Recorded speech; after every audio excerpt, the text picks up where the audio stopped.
Nice calm stream. Good.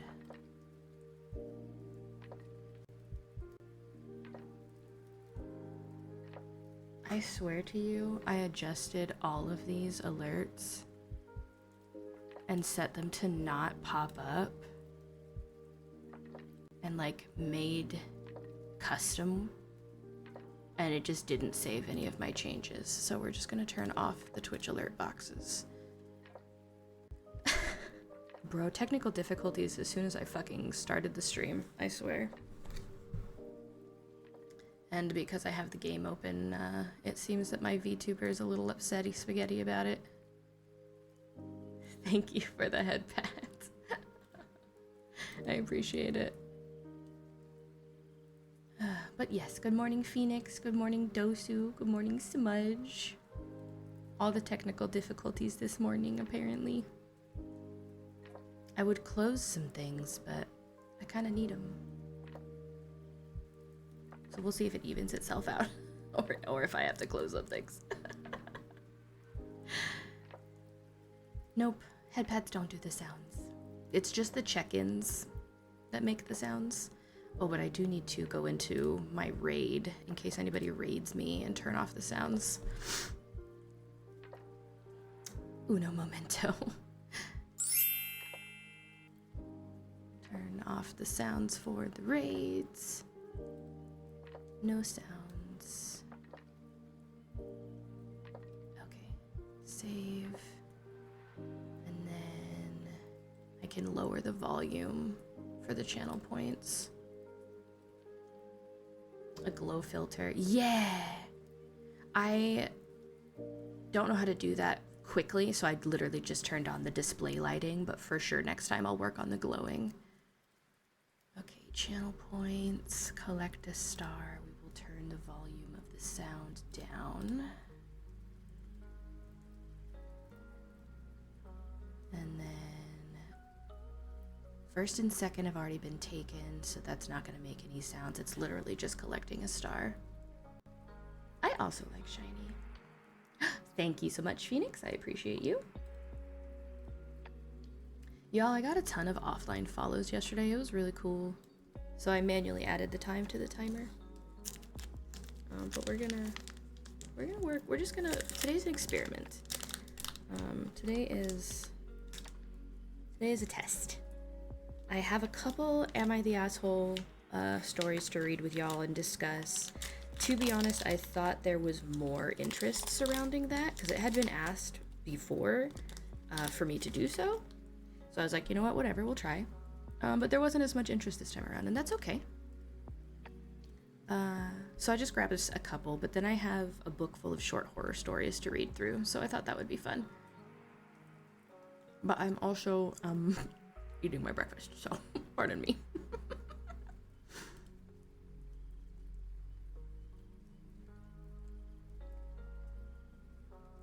Let's maybe do some affirmations this morning.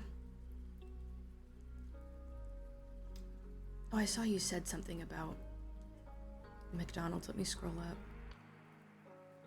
You order the shareables from McDonald's and they forget half of the order. Oops.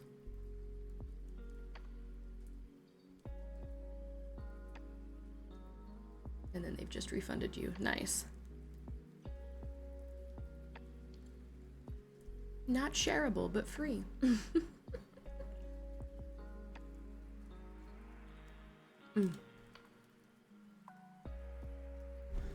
How are we all doing today? I was kind of thinking that we start our morning with maybe like an affirmation for ourselves. What are we struggling with today, or this week, or this month? What are our big feelings that we can try and work through together while I eat? I'm happy to be of assistance, Smudge.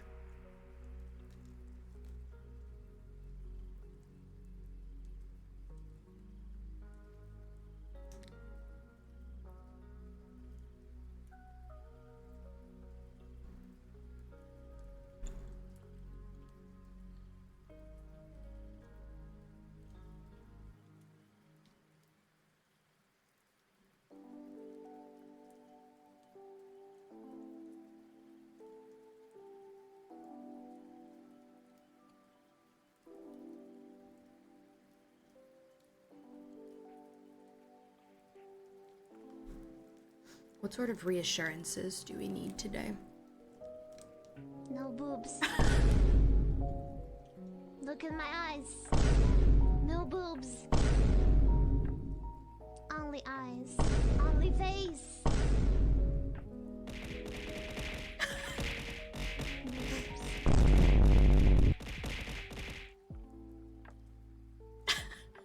I see you've discovered one of the new redeems. Guilty says no chill.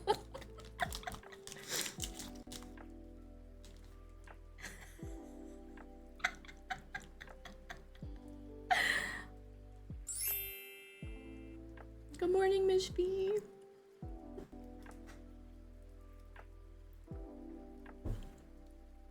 Oh, you know what? Sorry.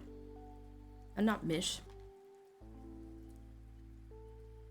To be honest, I don't actually know how to pronounce the MX. Because I feel like it's not Mux, but it might be.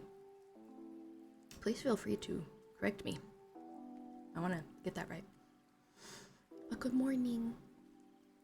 Mix? Okay. Thank you so much.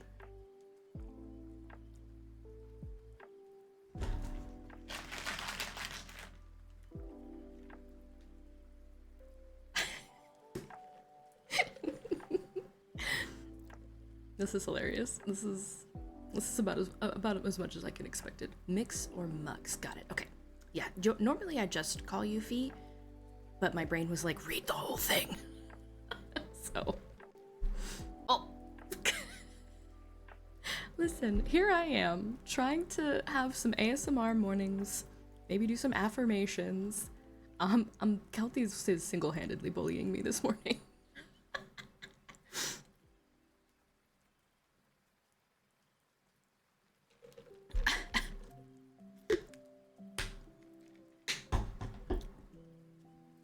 Oh, hey Boston, good morning. Nice to see you. No, Barnaby, not you. You're so handsome, but please no. Looking around because I'm at work, but I just wanted to say hello. Well, thank you for stopping in. I greatly appreciate it. Oh, hello, Barnaby. You can only be up here if you give ASMR to the children. I don't know if that was ASMR at all. Barnaby, please.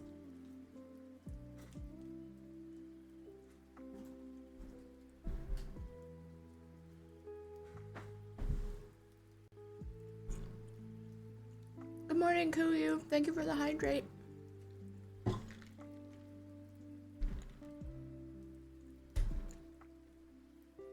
Yeah, thank you guys for lurking. I appreciate it.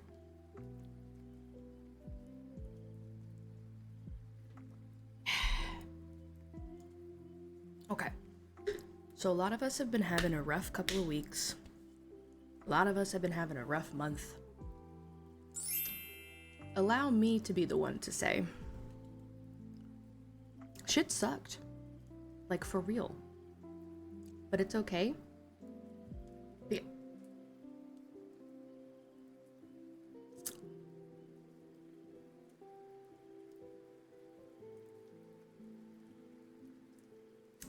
Manita. I was trying to say something nice. Manita's like, no more hair. I can't take myself seriously. Y'all can't take me seriously. Why am I here? I'm kidding. But it was been rough. But it's okay. Because it's not gonna stay rough forever. We're all out here doing our best every day. Trying our best. And if our best is just being in bed all day, then that's great. You did your best. Look at you go. If you need a hug, I got you. Let me just hug right now. Don't mind me, I'm an egg. But we're hugging.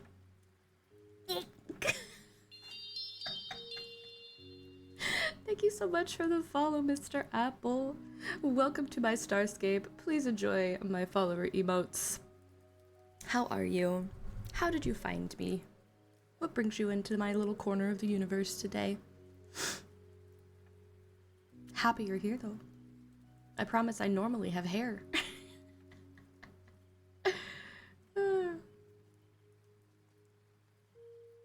Does anyone else have any big feelings they would like to share today? Are we all doing okay? Mama is hairless all the time, only because of you guys. It's all because of you taking my hair away. It's rude, actually, is what it is. There it is. My hair's back. Excuse me.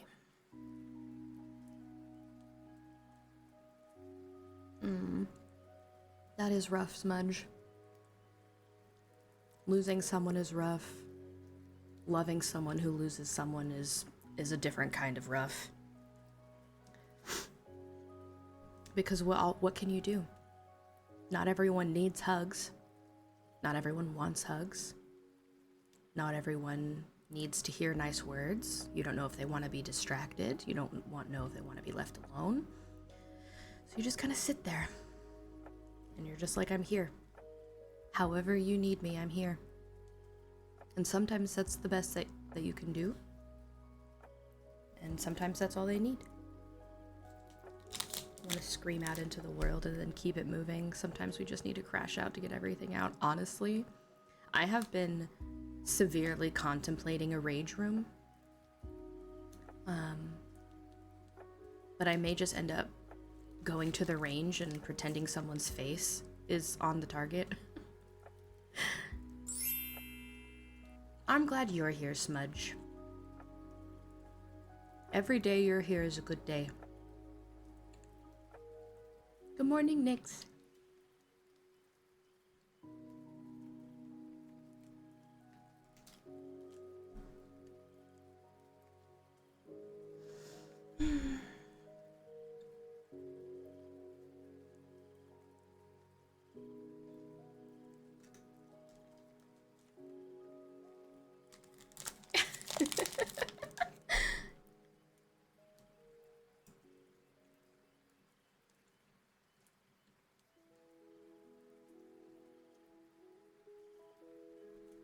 I can still hear the sound of the things hitting me, but none of you can. And that's what matters.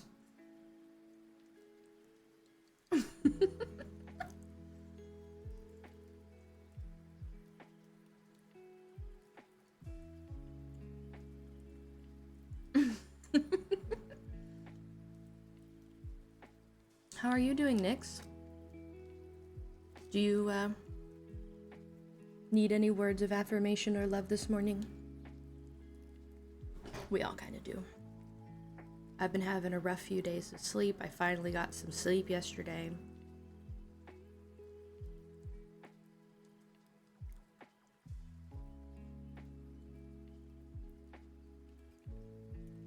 It's been a rough week.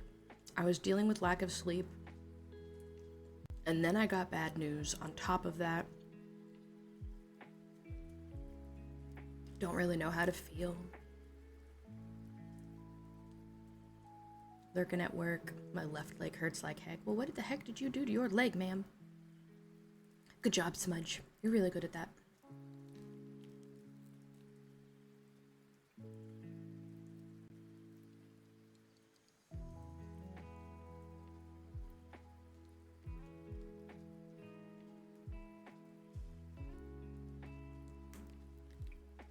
Good morning, Tatsu.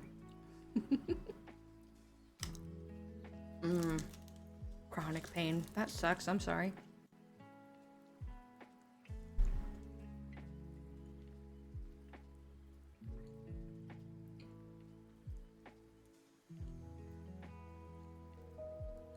No boobs. Look in my eyes. No boobs. Only eyes. Only face. No boobs.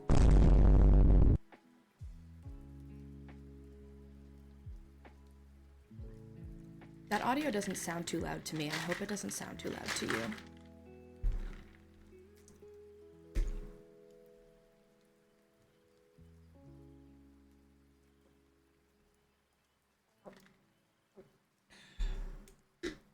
I'm glad you like that, Nyx. I thought it was hilarious. I came up with it myself.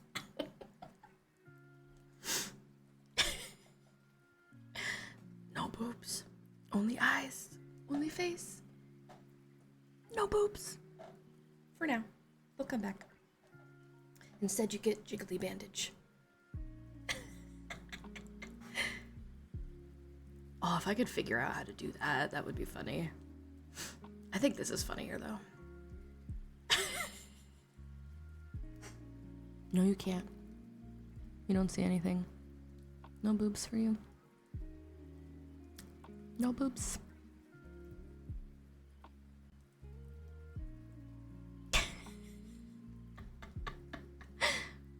Thank you for the 5 stream streak, Nix. I appreciate it.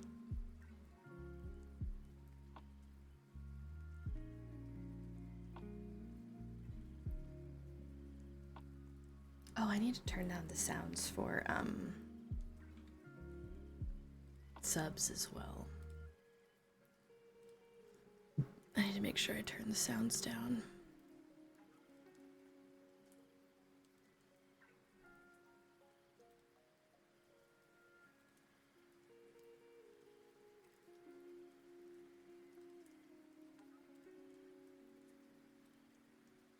I think I have.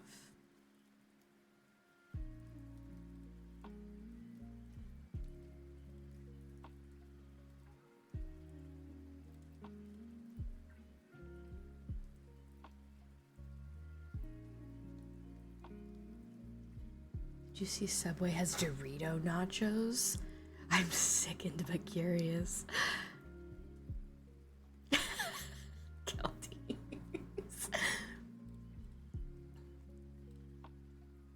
The bodied redeem just throws my own thighs and tits at my face. I thought that was funny too.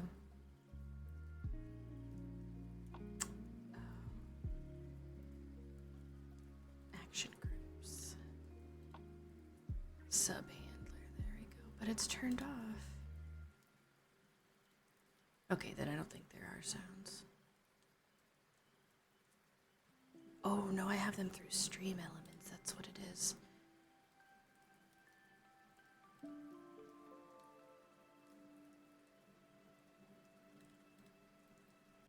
I forgot about that.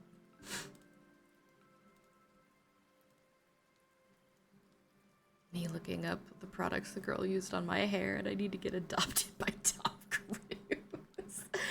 Oh no. I'm gonna turn the volume down to 30%. Per subscriber, follower gets 30%. Cheers, 30%. I don't want to blow y'all's eardrums out. Raid. Turn that down. Like I could... They just grab a small bag of Doritos off the shelf and put it on the foot-long tray, then add whatever topping you say, just like a sub. Yeah, right, Smudge. Like, give me your money, but not your time or interaction. Thank you. Alright. So I've got a couple Am I the Asshole stories to read. I'll read them. We can discuss them if anybody's interested. I'll move on to the next one. And then once we're done with that, I've got the horror stories. I have a book. How good is this microphone for ASMR? Like, do you hear this?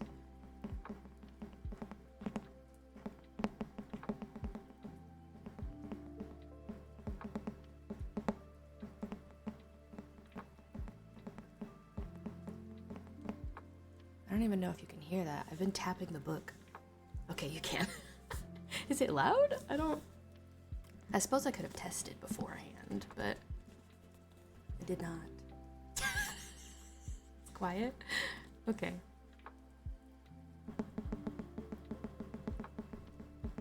I definitely don't have the directional audio, so it just comes at you in both ears at the same time, but I have a book to read.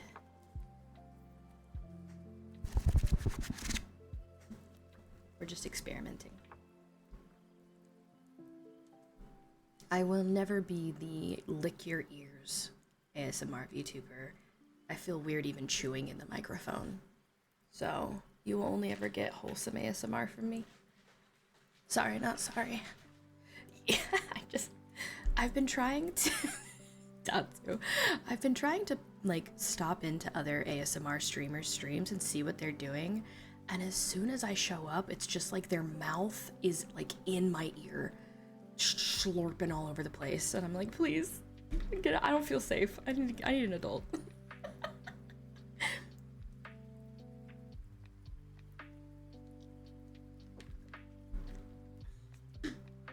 Will never be me. Mouth sounds and eating is unfortunately a bad trigger. Yeah, my favorite are the hair brushing and like the scalp inspections, especially if they use like a wooden chopstick and like gloves. Ugh, I love gloves. The sound of gloves is so nice.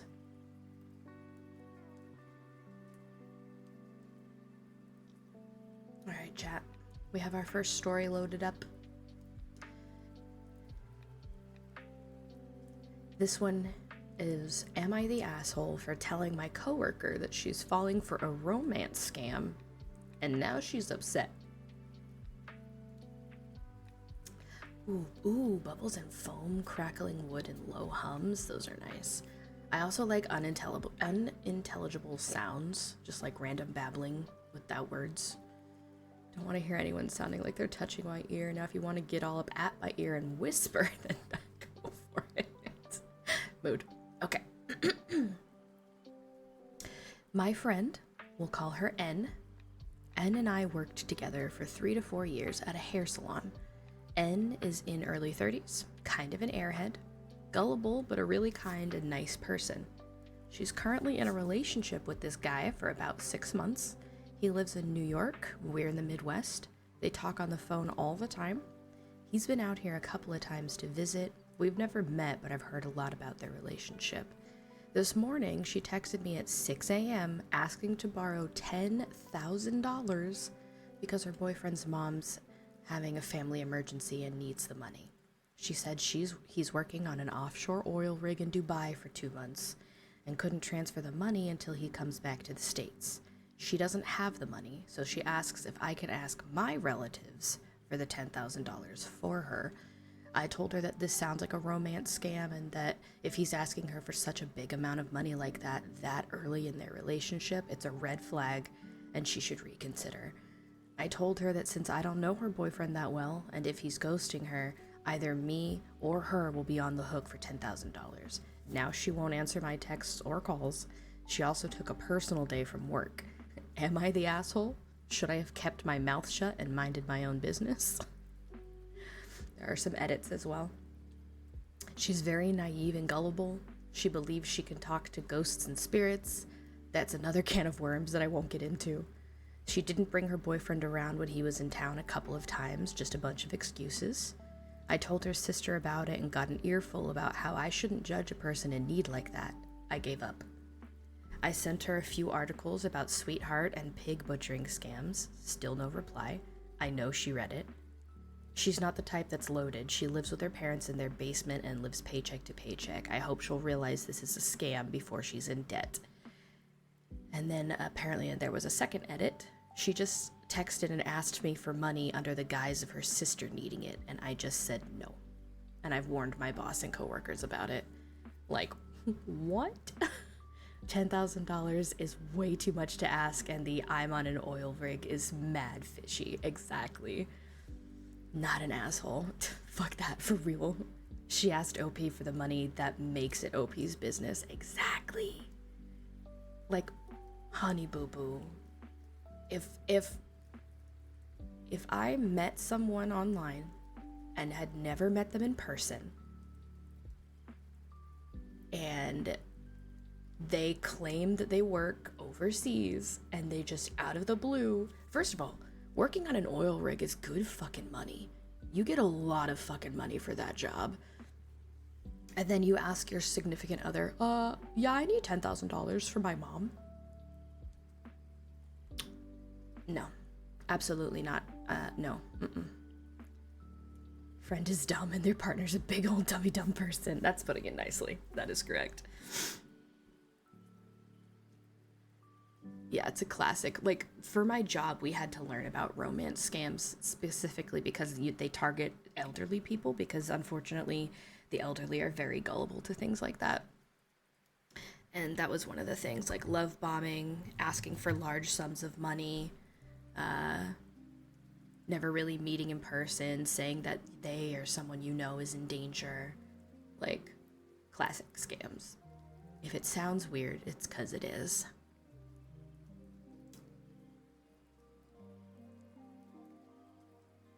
Okay. Now we have a second one. Am I the asshole for telling my friend I can't go to her destination wedding because it's too expensive, but then also going on mini vacations with my husband?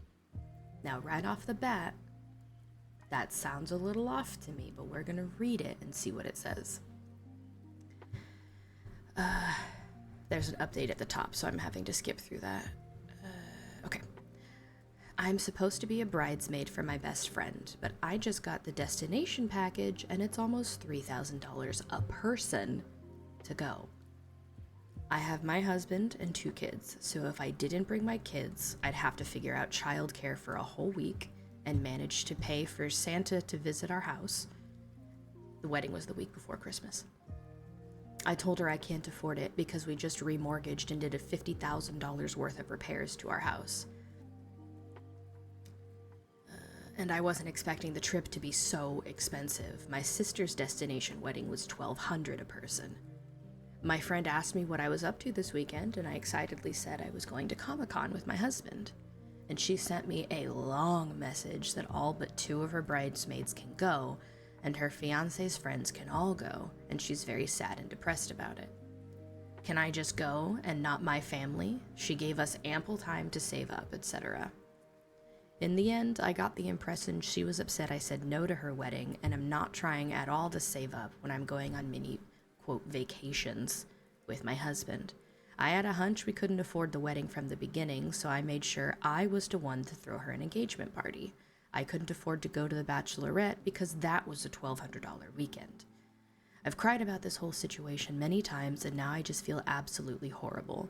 Am I the asshole for not going to my best friend's wedding and for going on trips after I'd already told her we can't, but I can try to make it work even though it's unlikely, and at the same time I apologized. And then there was an update at the top. I messaged her back explaining myself and even my financial situation, even though I know I didn't have to, and she became very upset, telling me I should be saving $200 a month that I do not have, because that worked for her when she went to someone's wedding.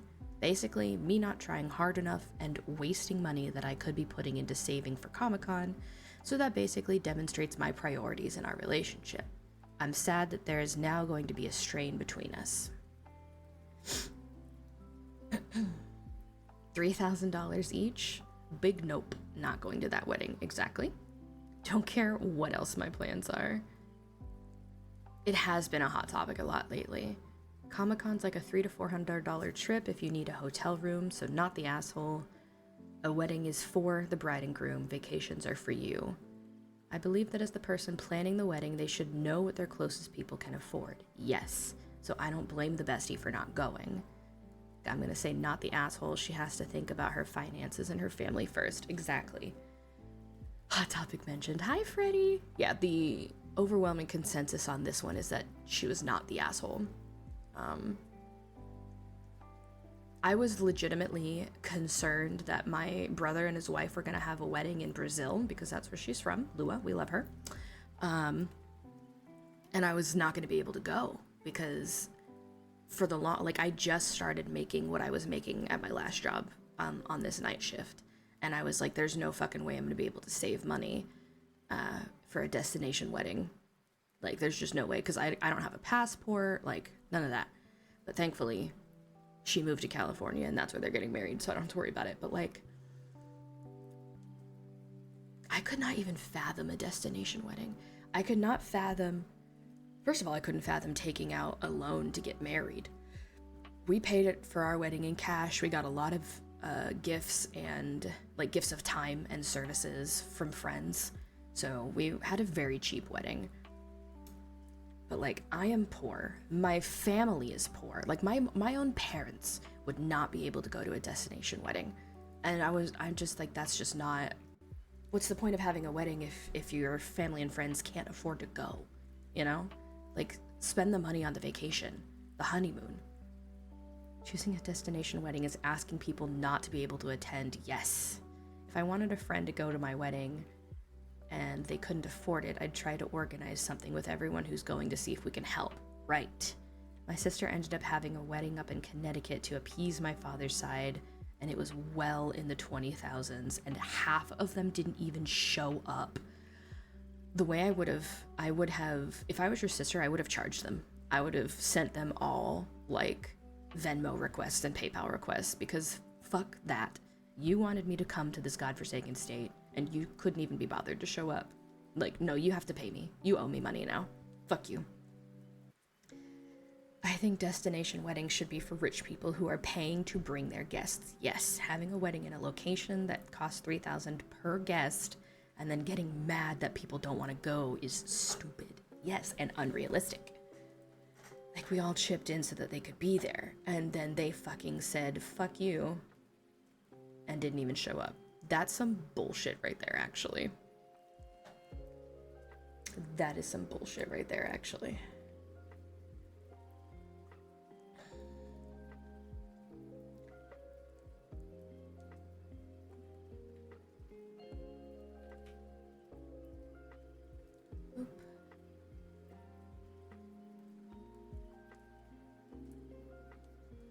My friend had a wedding at their house. Yeah, my wedding was at my best friend's mom's property. They charged us nothing. We paid for the food. They cooked it all for us. My photographer, who was a friend at the time, gave us a steep discount. I still regret using him because we didn't end up getting good product out of him. He was supposed to have an assistant. He didn't. He was all by himself, which means he was running back and forth all over the place. We were supposed to get drone video. He didn't charge his fucking batteries. The video of our wedding with the speeches, he put a song over it so you can't even hear the speeches. The best thing that came out of that was the photos. Like, the photos actually turned out good, but the video was crap. He promised us an amazing video. He did my sister's wedding. They got an amazing video. We got shit. And I chased him for 3 years to redo it, to like edit. Nope. Ghosted. So he's no longer our friend. I wouldn't want my wedding to be a big, expensive, fancy thing anyway, just a nice get-together with people I love. Exactly. We paid for it ourselves, so I had to severely limit our guest list. My extended family was not invited because I couldn't afford to feed them. My wedding was in a community center at a golf course, and my wife's aunt made the cake, her brother catered the food, and it was less than $1,000. Yeah, ours was less than $5,000. We'll be doing just us at the courthouse, but we'll be planning a small reception at a restaurant with close family that we will pay for. Exactly. Exactly. And I wasn't going to charge people to feed them either. Like, please come to my wedding, but also it's going to be $50 a plate. Like, no. If you want to run it back once I get my camera, I got you. Thanks, bestie. Eventually, we're going to do a vow renewal, and I'm hoping to get a good video at that point, but that's still a few years away. Don't charge people to come to your wedding. Solid way to confirm I'm not going. Exactly. Like, my godson's mom made our cake. Like, yeah. Photography. Yeah. Weddings are supposed to be a huge celebration, and yet without fail, they become some sort of point of contention in some regard. And it's really sad, honestly.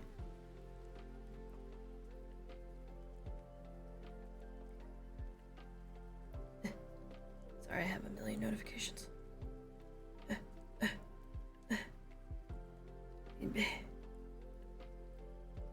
Okay, there we go. Yeah, we have this favorite high school teacher making our cake and desserts. That's awesome. I love that. Marriage. True love.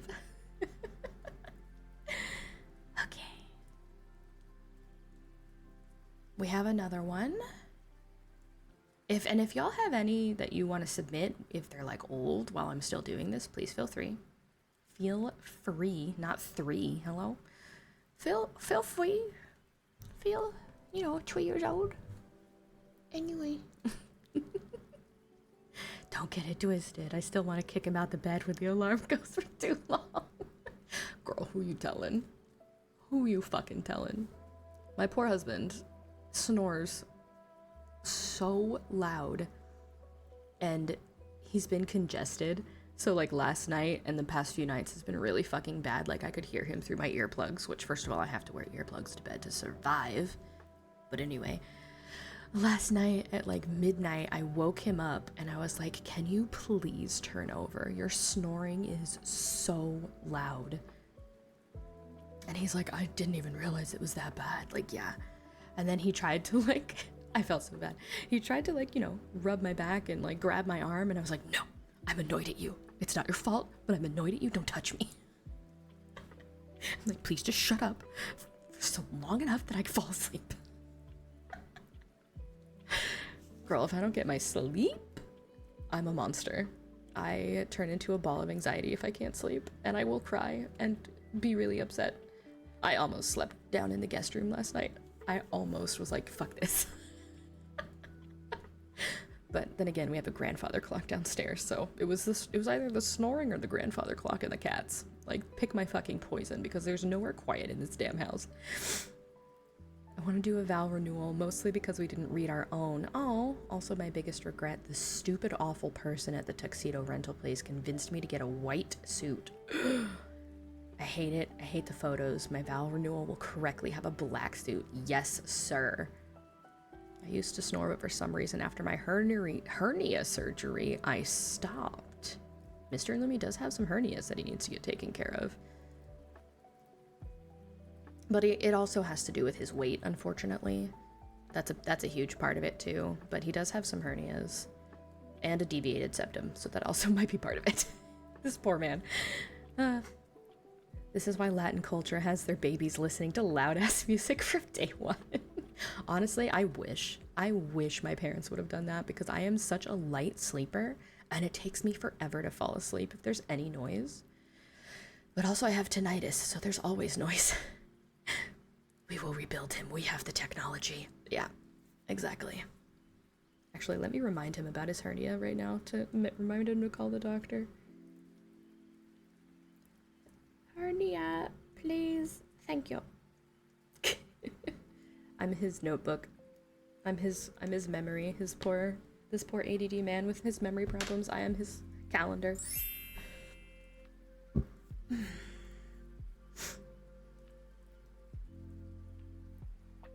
yeah, it takes me forever to fall asleep. Speaking of, this damn Samsung update is so AI focused. I either haven't gotten this update yet or I've already had it, but like I have a theme on my phone. And I saw somebody posting that the update was very like iPhone-esque, and I have not noticed anything like that. But I also have a theme, so all of my apps and stuff like look cute. So I don't know if I just haven't gotten the update yet or what. Thank you for lowering the cost of VIP. Everything is going AI focused. I know. I hate it. I turn, what is it? Bixby. I turn that off every single time. No Bixby for me, thank you.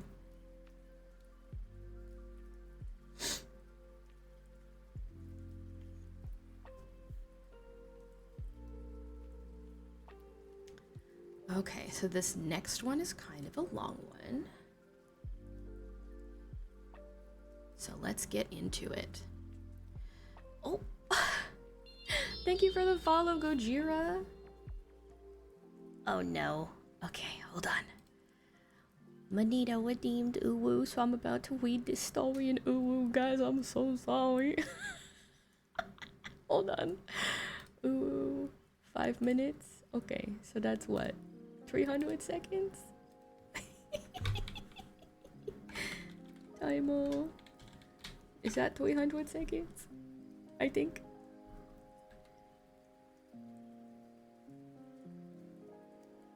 I don't know why it's not appearing on the screen. Shit. Okay, I guess I'll start the timer on my phone. Hold on. No boobs. Look in my eyes. No boobs. Only eyes. Only face. No boobs.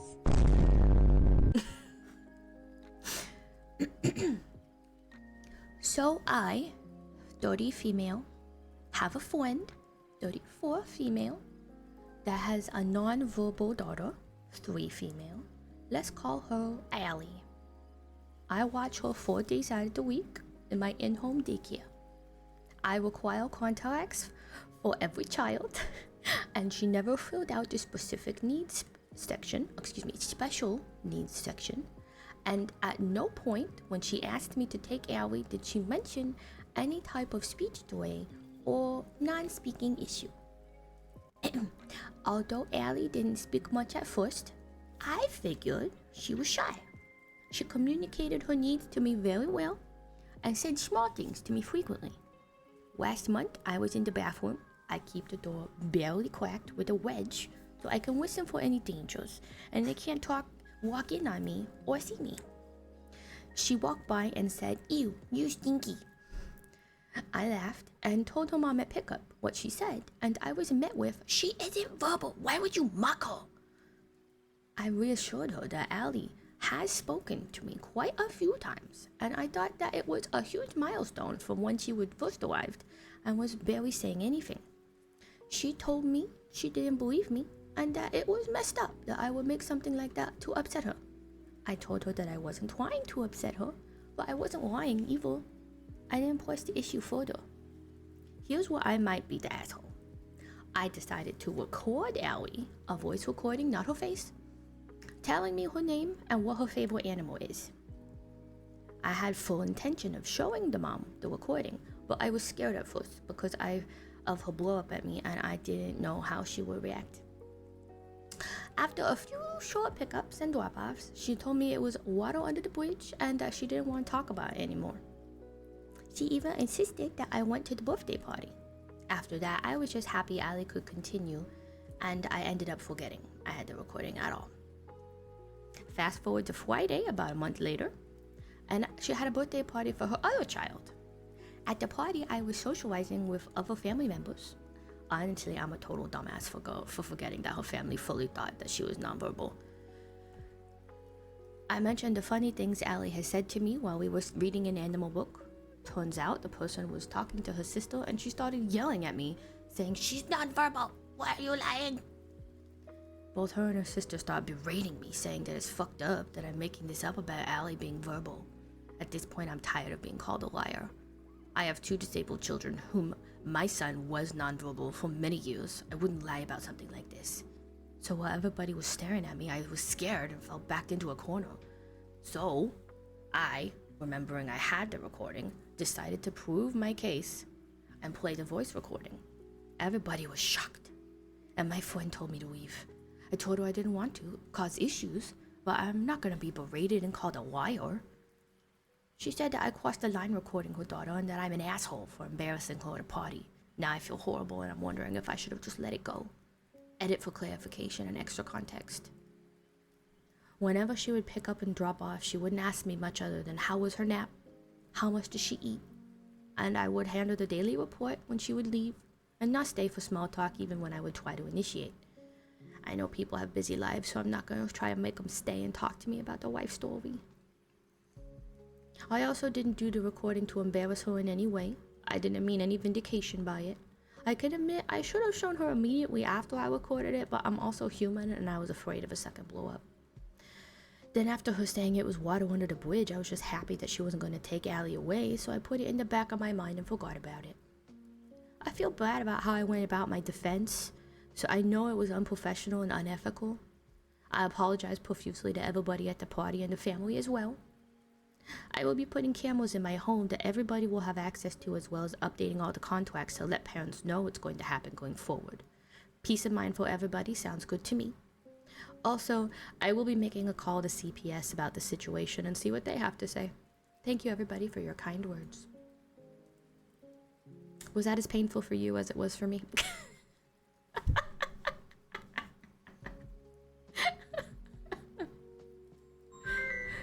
So what do we think, chat? Is OP an asshole? Were we even paying attention?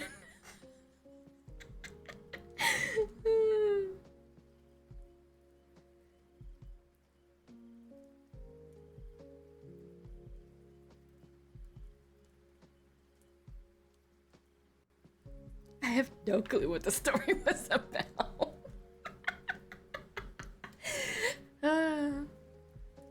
Basically, OP runs a daycare. Her friend's daughter was in her care under contract. Her friend thinks her daughter's nonverbal.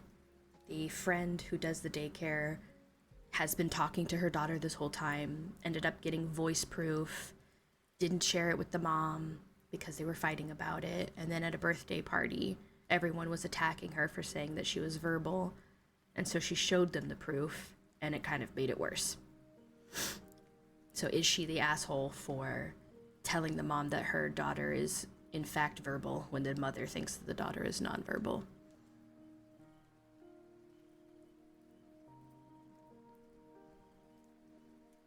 The general consensus is that the OP is not an asshole. She was the daycare person, yeah. Daycare lady.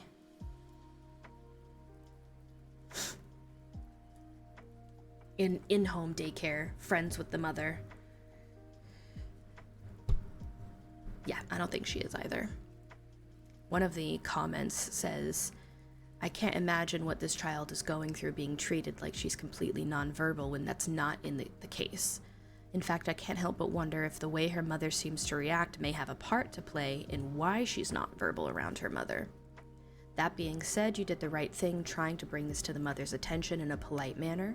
Her reaction was unreasonably abrasive, as any parent of a nonverbal child would be over the moon to hear that the child is beginning to make progress. I don't think recording the child's voice was wrong. You weren't posting it all over the internet. You weren't going behind the mother's back and showing people the recording. You only did it after she berated you for lying, which wasn't the case.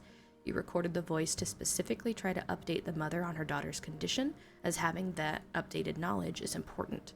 I would normally say it may have been a better option to ask permission to record the child, but judging by the way you described the mother, I feel like they probably would have just led to more conflict in the first place. She embarrassed you at the party, not the other way around. It's not your fault she's embarrassed for not knowing her own kid better. Exactly. I agree with y'all.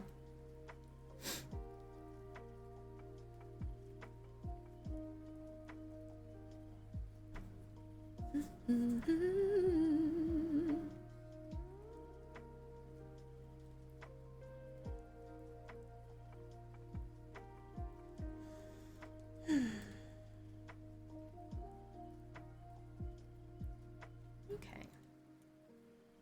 Those were all of the ones that I had collected.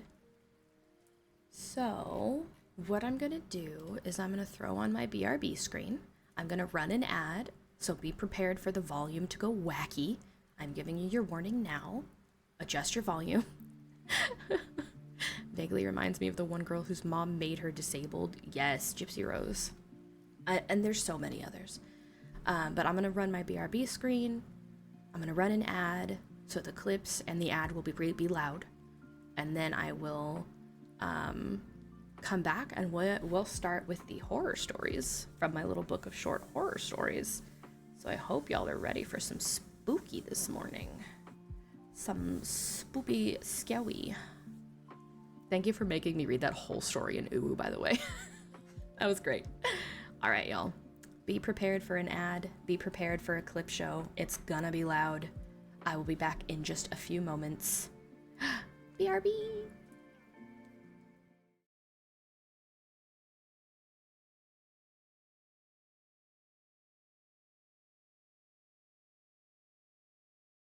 Hi, bro Steph. Hi, Smudge. Crazy weather. Up! Joseph, how dare you do this to me? Joseph.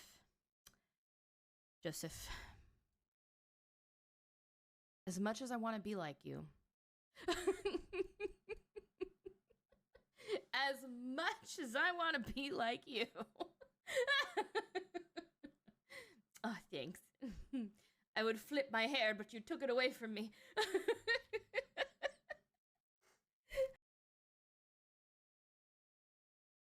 No, we know what it is. Do we have to? Yes, money. We need money, unfortunately. I'm leaving. Oh, goodbye. Goodbye. I am outie 5,000. Woohoo! Right behind me. How do you think I feel? I saw its fucking face. I didn't see its face. I saw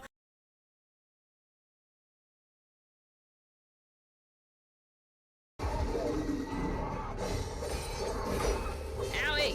Oh, not the fucking teapots. Jesus Christ. Help! There's so much happening. Oh my god. Okay, listen. Everybody just calm the fuck down for like 2 seconds. Just fucking calm down. It's fine. Everything's fine. You're fine. Everything's fine.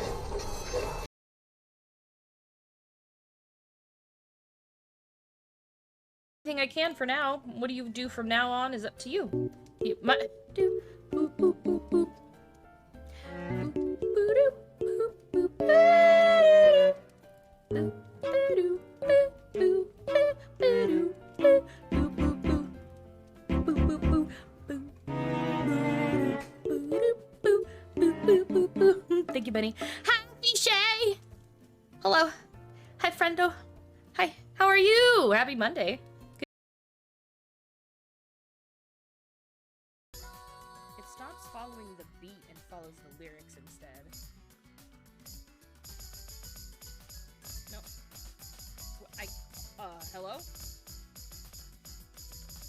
No, my brain doesn't do that.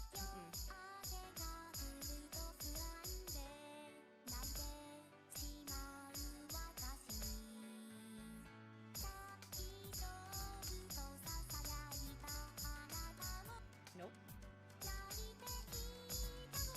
Hello? What?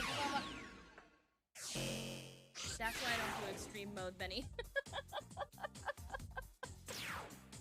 That's why I don't do it.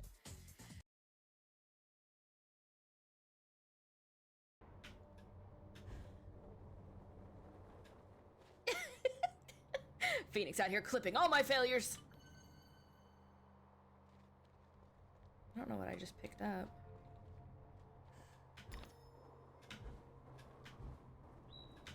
Ugh! Rude. Anyway, I got the tooth.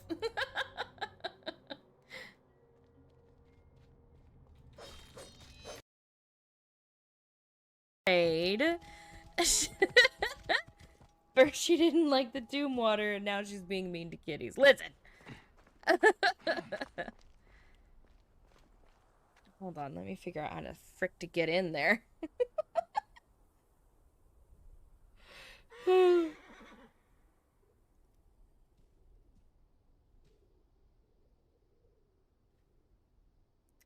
Rights of Anubis.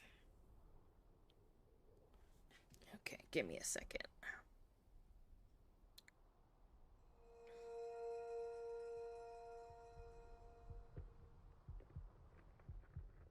Why does this keep happening? Why do I keep seeing shooting stars? This is weird.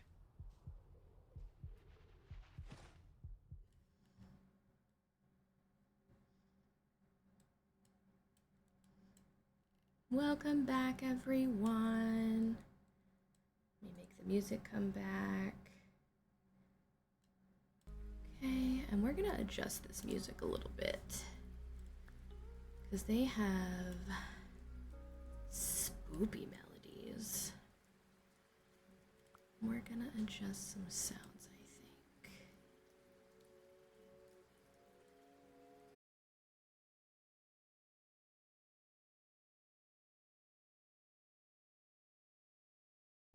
No, Barnaby.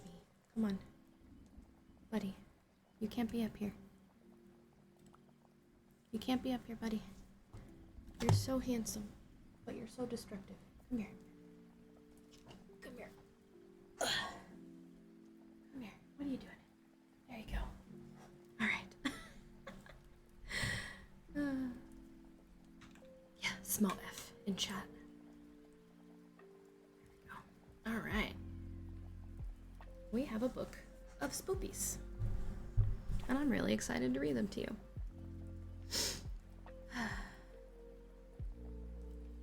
Put you guys over here. Move chat over here so that I can look at you. There we go. Okay. This book is called Gothic Chilling Horror Stories. Also, Freddie, thank you for the 2 biddies while I was BRB. I appreciate you. Gothic Chilling Horror Short Stories. Gothic Fantasy. Smudge, you're really good at that.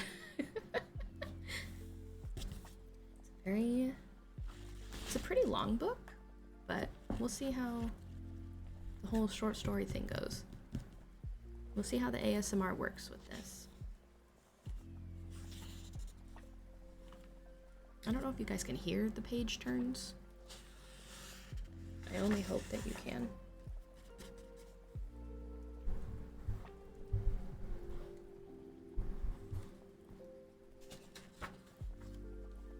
There's quite a few.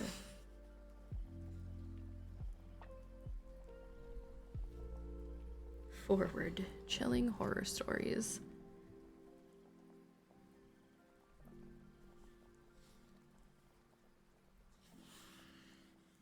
I'm gonna turn the music down a little bit more because it's really loud for me.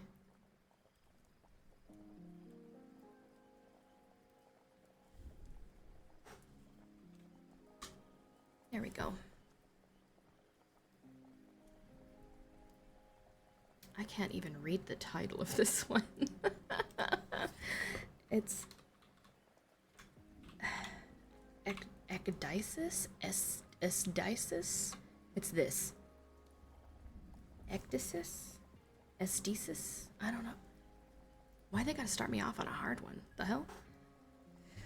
Alright. I'm trying to get a good angle of microphone and book. I'm sorry if this is making really weird loud noises. Okay. By Rebecca J. Allred. The waiting room is empty, but it isn't quiet. Behind the door marked private, a woman chokes out wet, anguished sobs. Dr. Allison's secretary pretends not to notice. She greets me with a practiced, professional smile that lacks even a hint of warmth and asks me to wait. Wait? For what? I'm the last patient of the week. Always has been. Always have been, excuse me. Always will be. It's not like there's a line. Hold on, I'm adjusting my camera angles. There we go. I smile, nod. Sure, I'll wait. The secretary punches a few buttons, clicks the mouse once, twice, drags something across the screen, double clicks, and resumes typing. Once I arrived early and caught her snooping through patient files. I could have turned her in. HIPAA violations are serious business, but frankly, I don't care. And even if I did, who'd believe a paranoid nutbag like me? The secretary finishes checking her email, or whatever's so important she couldn't check me in immediately, and asks for my name. She knows my name, but I give it to her anyway.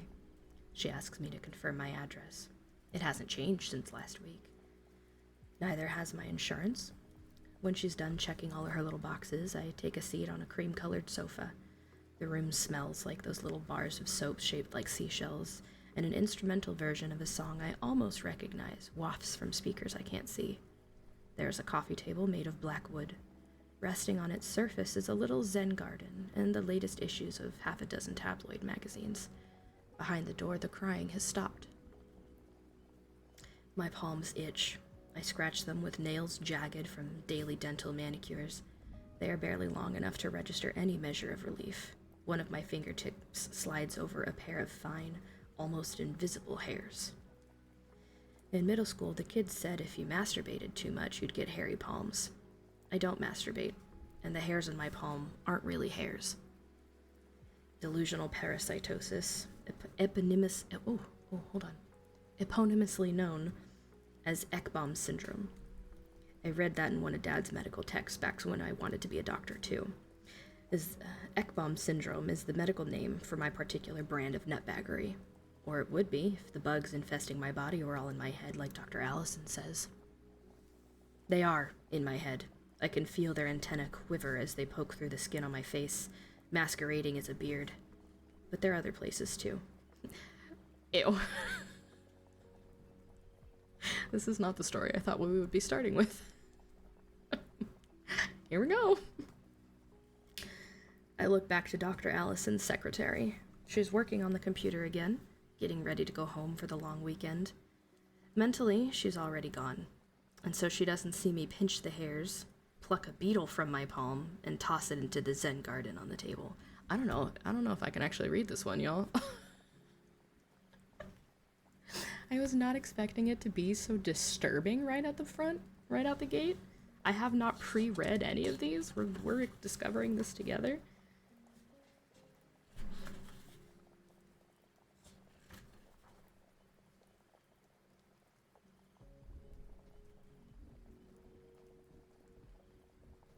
The man door, hand hook, car door. What? I didn't realize we were gonna start with bugs in my skin, y'all. I'm sorry if this is weirding anybody out. I'm gonna keep going, though.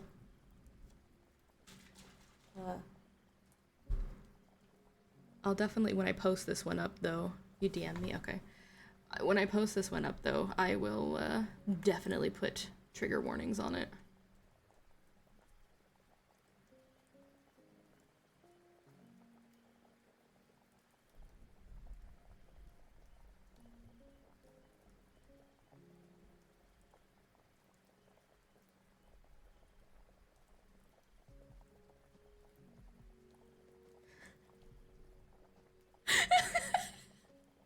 Also, Smudge, I just read that and that's fucking hilarious. I'm just listening while combing my hair and I'm like, what is she reading? Some sort of psychosis, some sort of bugs in skin. I don't know. I was not prepared. I'm so sorry. We're gonna keep going. We're gonna read the whole thing. But I guess trigger warning, bugs in skin. We're gonna be weirded out together for the content.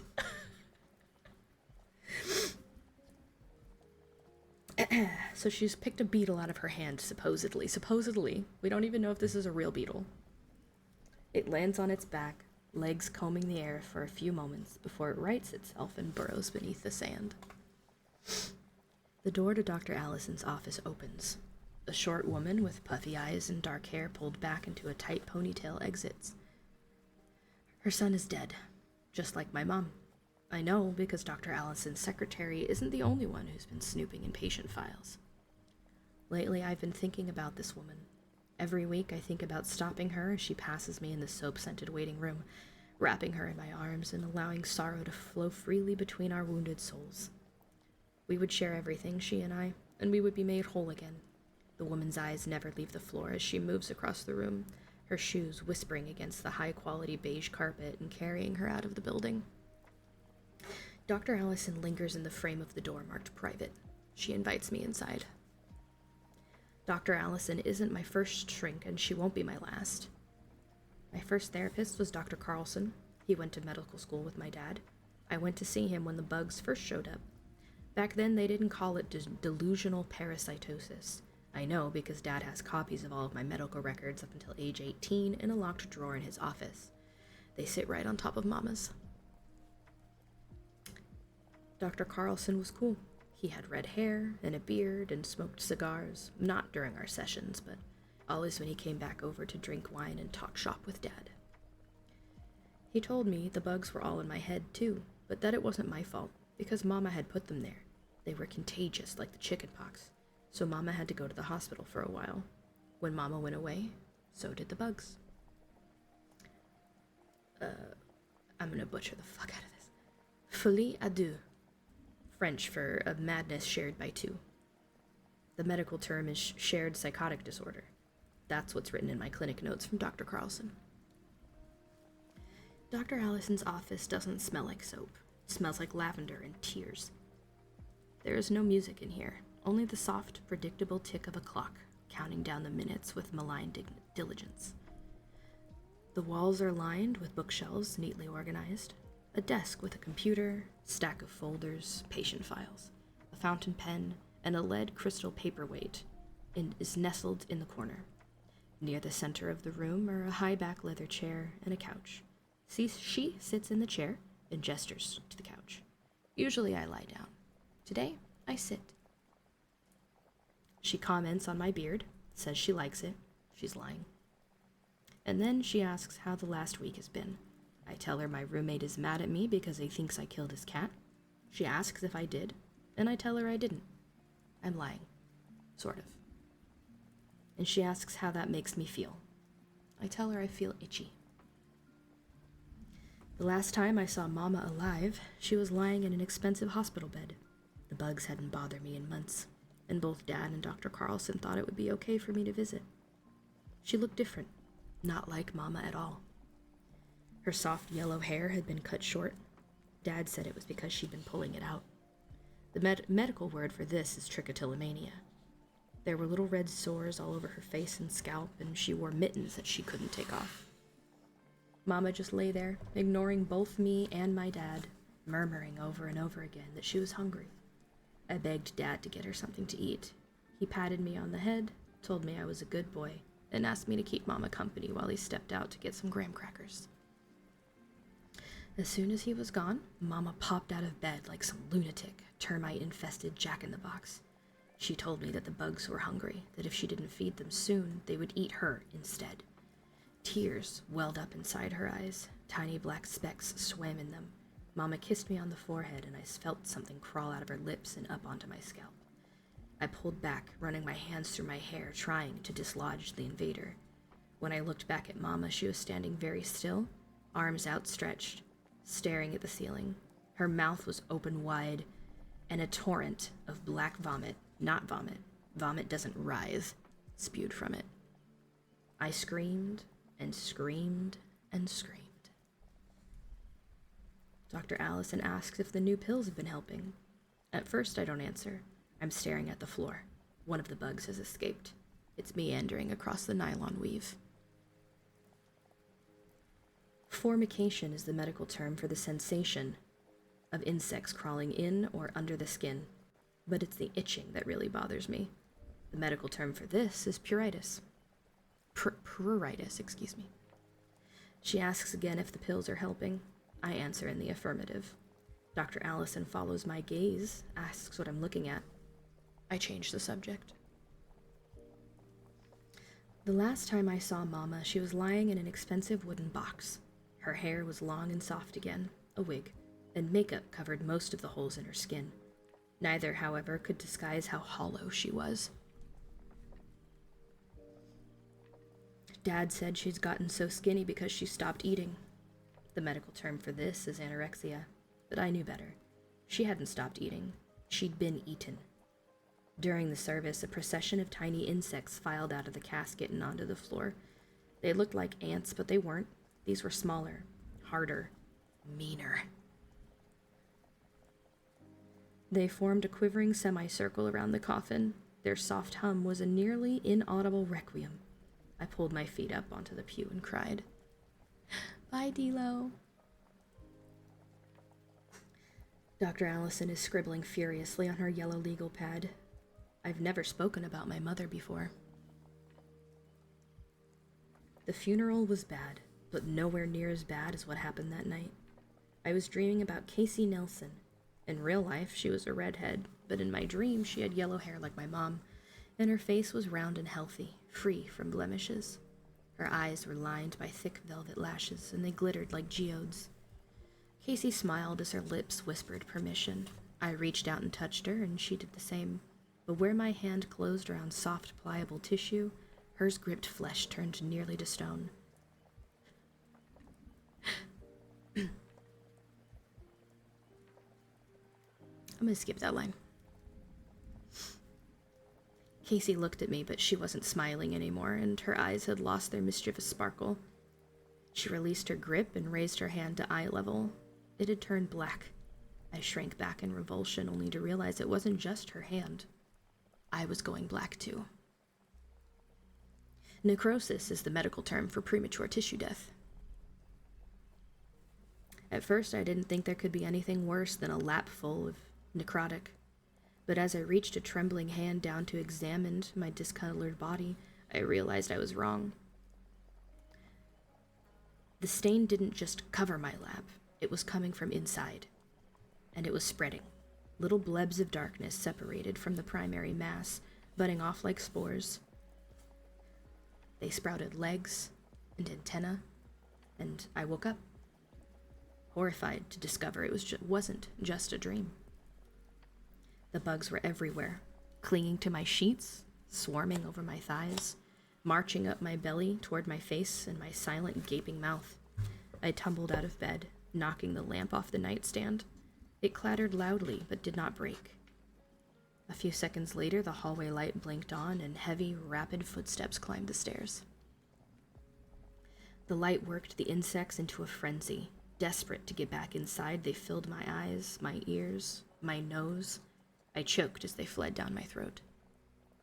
That's how Dad found me, writhing on the floor, choking on my own nocturnal issue. I tell Dr. Allison that it's my fault. That Mama is dead because I couldn't help her. My beard quivers and I tug at it, dislodging a handful of beetles in the process. Dr. Allison asks what I think I could have done to help Mama. She doesn't notice the insects tumble from my fingers and scurry toward her. I explain that the infestation is too much for a single person to accommodate. Mama hadn't been trying to kill me that day in the hospital as I'd thought at the time. We'd shared the burden before, and she desperately needed to share it again. But I'd been too afraid. I hadn't understood. She tells me that this is a major breakthrough, that the insects are just a representation of suppressed guilt, that all I have to do is learn to accept that I am blameless in my mother's death, and the bugs will go away. The itch is almost unbearable now. After that night, Dad and I didn't talk much. He assured me that what had happened was just a normal part of growing up, and that Mama's death was responsible for transforming a normal, run-of-the-mill dream into the nightmare I had experienced. Whenever I tried to broach the subject of my affliction, Dad would just turn away and tell me to discuss it with Dr. Carlson. Then Dr. Leavitt, then Dr. Kottner. He was incapable of sharing the burden of my illness any further than financing its treatment. If he suspected anything when the Girl Scout disappeared while selling cookies on our block, he never said a word. Maybe because after that, things got better. A lot better. For a while. After nearly a decade of doctors and drugs, I stopped scratching and started sleeping again. That was the stretch where both Dad and I thought I was well enough to pursue a career in medicine after all. I moved out, enrolled in pre-med classes, and even took the MCAT. Scored damn well, too. I was out celebrating with some classmates who had also scored well when I felt the twinge. I always got a little anxious when something itched. I couldn't help it. It was a conditioned response. But this was different. The tickle between my left index finger and thumb wasn't the usual proprioceptive itch. That's the medical term for an itch originating in the skin. I'd learned to accept as part of normal human physiology. It was deeper, and as the weeks passed, it grew in both distribution and intensity. I tell Dr. Allison that Mama's isn't the only death I'm responsible for, and she frowns, the excitement of our breakthrough melting from her face. I tell her I lied about my roommate's cat, that it had been an experiment because I felt so badly about the homeless woman and the Girl Scout, especially since she'd been an accident. I stand and pull my shirt over my head, revealing constellations of angry red sores. I scratch at them, and Dr. Allison asks me to please return to my seat. Her face is calm, but her eyes are broadcasting an SOS to an empty ocean. She knows her secretary has gone home. There is nobody here to help her. I am the last patient of the week. Always have been, always will be. I need a drink. This is definitely a weird one. Hopefully the next one isn't as weird.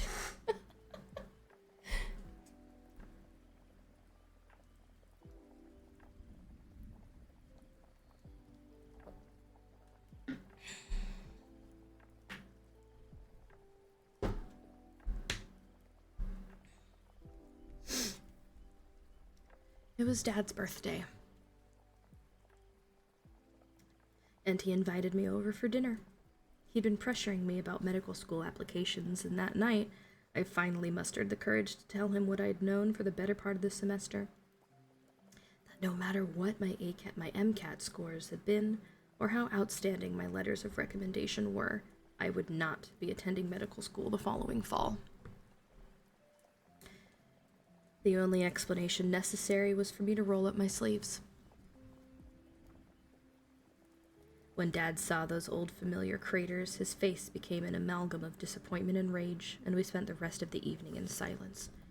I thought he might never speak to me again, but as I was leaving, he told me to expect a call from Dr. Allison's office the following day. Cruising past City Park on my way home, the itch flared so intensely that I couldn't resist the need to scrub my shrieking eyeballs. If there had been anyone else on the road, I'd have caused an accident for sure. I piloted the vehicle into 3 parking spaces and rubbed and scratched until my eyelids were swollen and my cheeks were soaked with tears. I opened the door and tumbled out of the car. The cool autumn air acted as a salve against my hot, prickling skin, and it chased away the rank aura of failure that had shrouded me since realizing a normal life was forever beyond my reach. I didn't dare get back in my car, so I walked, following the cement perimeter for about a half a mile before the itch flared again. I'd never entered the park after dark before, but the insanity burning just beneath my skin compelled me to abandon the sidewalk and venture into the wooded area. The pricking discomfort dulled, but did not abate as I trudged deeper into the park. At the center was a playground. A pair of swings twirled lazily in the gentle breeze, inviting me to sample the careless freedom of childhood. As I approached, a shape broke free from the shadows. I froze, fearful of what it might be, what it might want, but it was just a homeless woman. She asked if I had any spare change. I didn't. If I had, I'd given it to her. Not because of some altruistic impulse, but because as soon as she spoke, my skin ignited once again, and I knew if I didn't put some distance between us, it would be the end. I told her I wasn't carrying any cash, no, not even a few cents for a cup of coffee, and brushed past her, my interest in the swings gone. Her next proposition stopped me in my tracks. She offered to blow me. The medical term for this is fellatio. In all my years, I'd never had a girlfriend, had not so much as kissed a girl, or a guy, for that matter, opting instead to avoid any and all forms of sexual contact, as if they might spell death. If not for me, then for the object of my desire. The only desire within me at that moment was to relieve the horrible itch. Despite my disgust, I knew that if it wasn't now, it would be later, and I really did feel badly about the Girl Scout. I even kept one of her missing posters folded between the pages of my dad's old diagnostic and statistical manual, next to a copy of Mama's death certificate. With the flavor of bile creeping up my throat, I turned to face the woman and accepted. I explained to Dr. Allison that what I really need is somebody to share this burden with me, someone who understands my pain, a kindred spirit, a mother. I'm crying, choked sobs of anguish and pain drowning out the indifferent tick of the clock. They're pouring out of me now, black perspiration streaming from my pores, infested tears squeezing from my eyes. Dr. Allison screams and leaps from her seat, swatting away the first troops of the oncoming arthropod assault. She dives for the alarm switch under her desk. I snatch the paperweight and swing, striking her in the temple. There is a sound like a hard-boiled egg rolling over a granite countertop, and Dr. Allison crumples to the ground. The bugs on the carpet race toward her and disappear into an expanding pool of blood. I remove the remainder of my clothing and move over to Dr. Allison's unconscious form. I tell her I'm sorry, call her Mama. The words materialize without a conscious thought. And then I descend, the swarm erupting, tearing through my skin. Sweet, blessed relief. I call this the cycle of agony and release ectasis. This, however, is not a medical term, but an entomological one.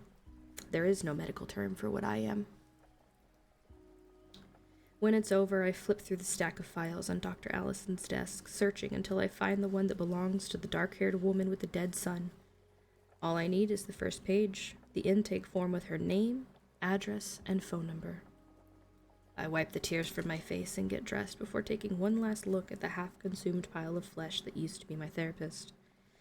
The sores on my skin are gone now, replaced by raw, healthy tissue, but the insects tumble over Dr. Allison like grains of black sand, humming, burrowing, feeding. By morning, there'll be nothing left. My stomach churns, and I think I'll never eat again, though I know from experience it isn't true. I didn't want to hurt her, but Dr. Allison was no different than the Girl Scout or the homeless woman, or my roommate's poor, stupid cat. All fit for consumption, but not for habitation. Despite her best efforts, she could never have helped me. As I turned to leave, I glanced down at the photograph in the bottom corner of the intake sheet clutched in my left hand, and hope for both our sakes that next time will be different.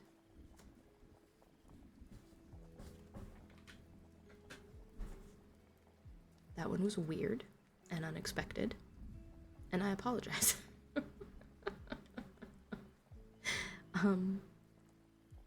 What a way to start a book, with a nasty bug story.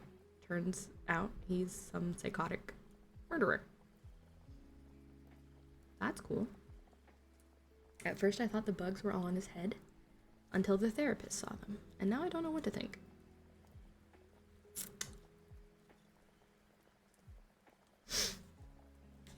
How are we feeling out there, chat? Are we okay? I'm not. I don't think I'm okay after that one.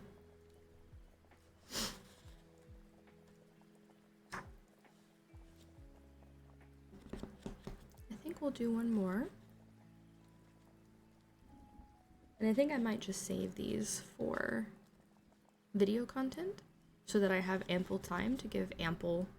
The bugs ain't it. Yes. I think I'll save these for YouTube videos so that I can put up proper trigger warnings like after I read it, because that was not it. That was surprise bugs in my skin was not what I was hoping for at all. So we're gonna do one more. It's only a couple of pages, it looks like. A few pages.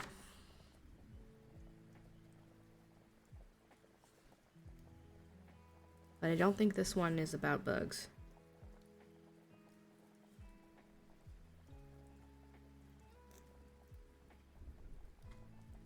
I also had to censor some of the very sexual, like unnecessarily sexual topics in the last one.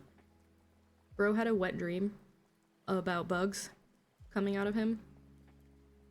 And I was actively editing that as I was reading it. I was like, we're not gonna go there. But I can edit this for the YouTube video. So they don't gotta know. Alright, let me take something to drink. Nope. I'm so sorry for subjecting you all to that. Truly, truly apologize for that.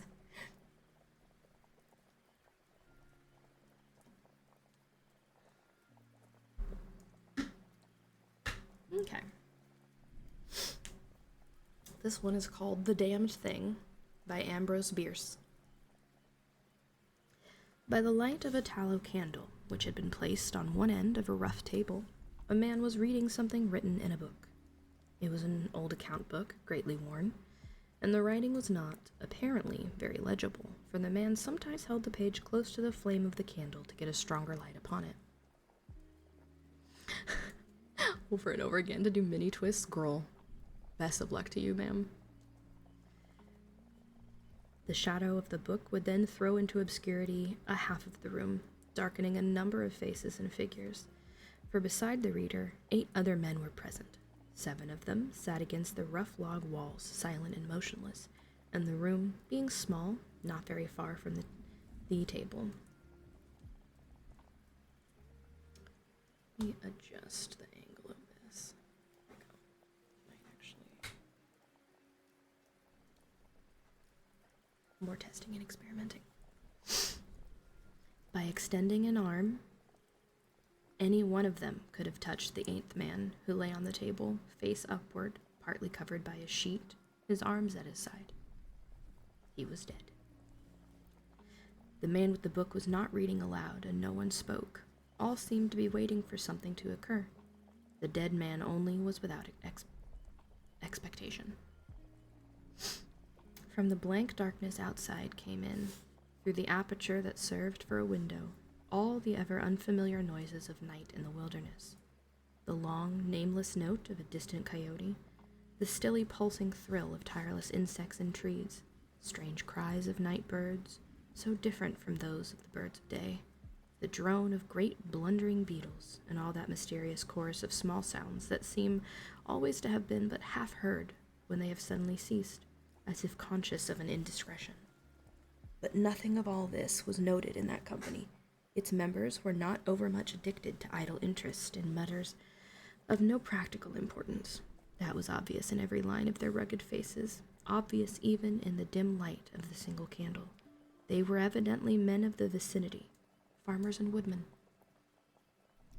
The person reading was a trifle different. One would have said of him that he was of the world, worldly. Oh, my phone is falling.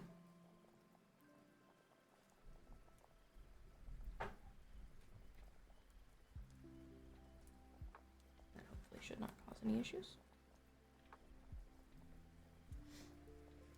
I'm going to start that paragraph again.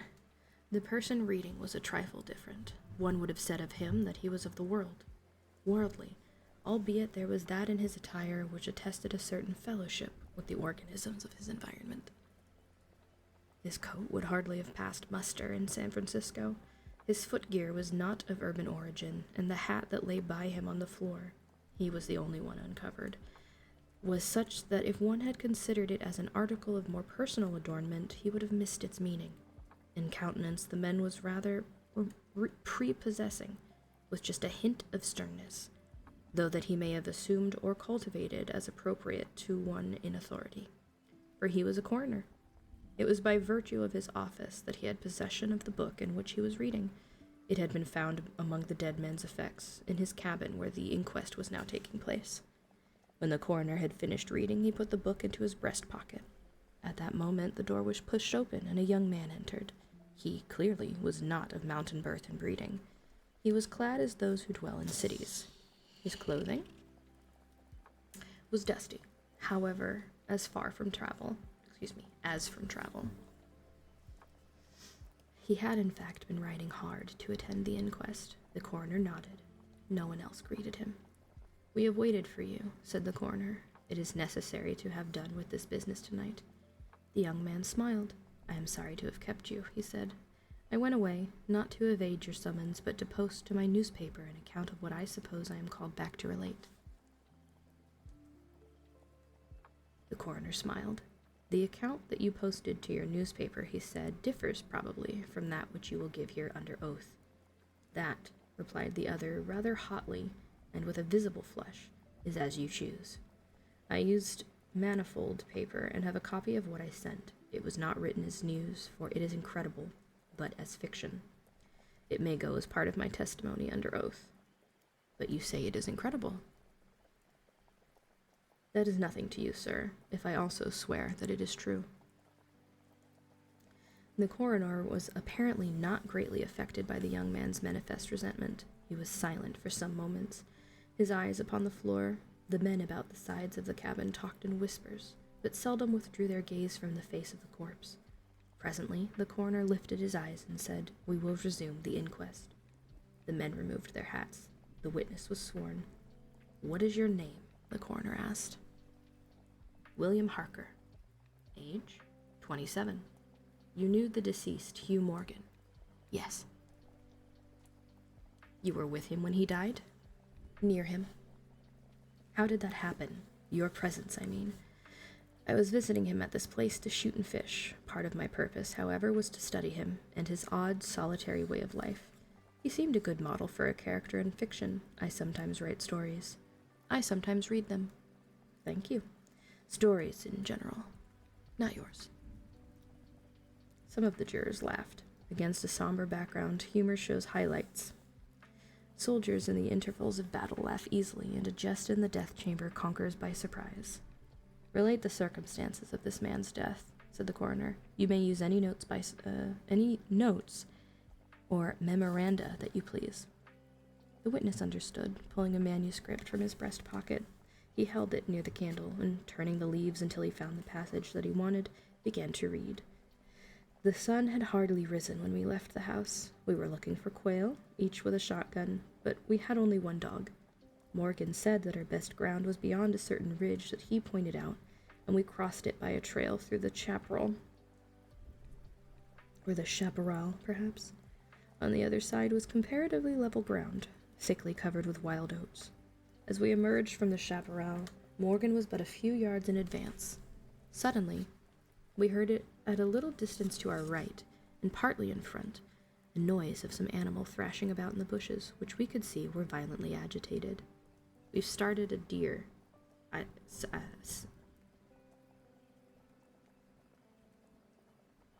Sorry. We've started a deer, said. I wish we had brought a rifle. That sentence threw me off a little bit. I don't know who said we started a deer, but we started a deer, said. Morgan, who had stopped and was intently watching the agitated chaparral, said nothing, but had cocked both barrels of his gun and was holding it in readiness to aim. I thought him a rifle excited, which surprised me, for he had a reputation for exceptional coolness, even in moments of sudden and imminent peril. Oh, come, I said. You are not going to fill up a deer with quail shot, are you? Still, he did not reply, but, catching a sight of his face as he turned it slightly toward me, I was struck by the pallor of it. Then I understood that we had serious business on hand, and my first conjecture was that we had jumped a grizzly. I advanced to Morgan's side, cocked my piece as I moved. The bushes were now quiet, and the sounds had ceased, but Morgan was as attentive to the place as before. What is it? What the devil is it? I asked. That damned thing, he replied without turning his head. His voice was husky and unnatural. He trembled visibly. I was about to speak further when I observed the wild oats near the place of the disturbance moving in the most inexplicable way. I could hardly describe it. It seemed as if stirred by a streak of wind, which not only bent it, but pressed it down, crushed it so that it did not rise, and this movement was slowly prolonging itself directly toward us. Nothing that I had ever seen had affected me so strangely as this unfamiliar and unaccountable phenomenon, yet I am unable to recall any sense of fear. I remember and tell it here because, singularly enough, I recollected it then. That once, in looking carelessly out of an open window, I momentarily mistook a small tree close at hand for one of a group of larger trees at a little distance away.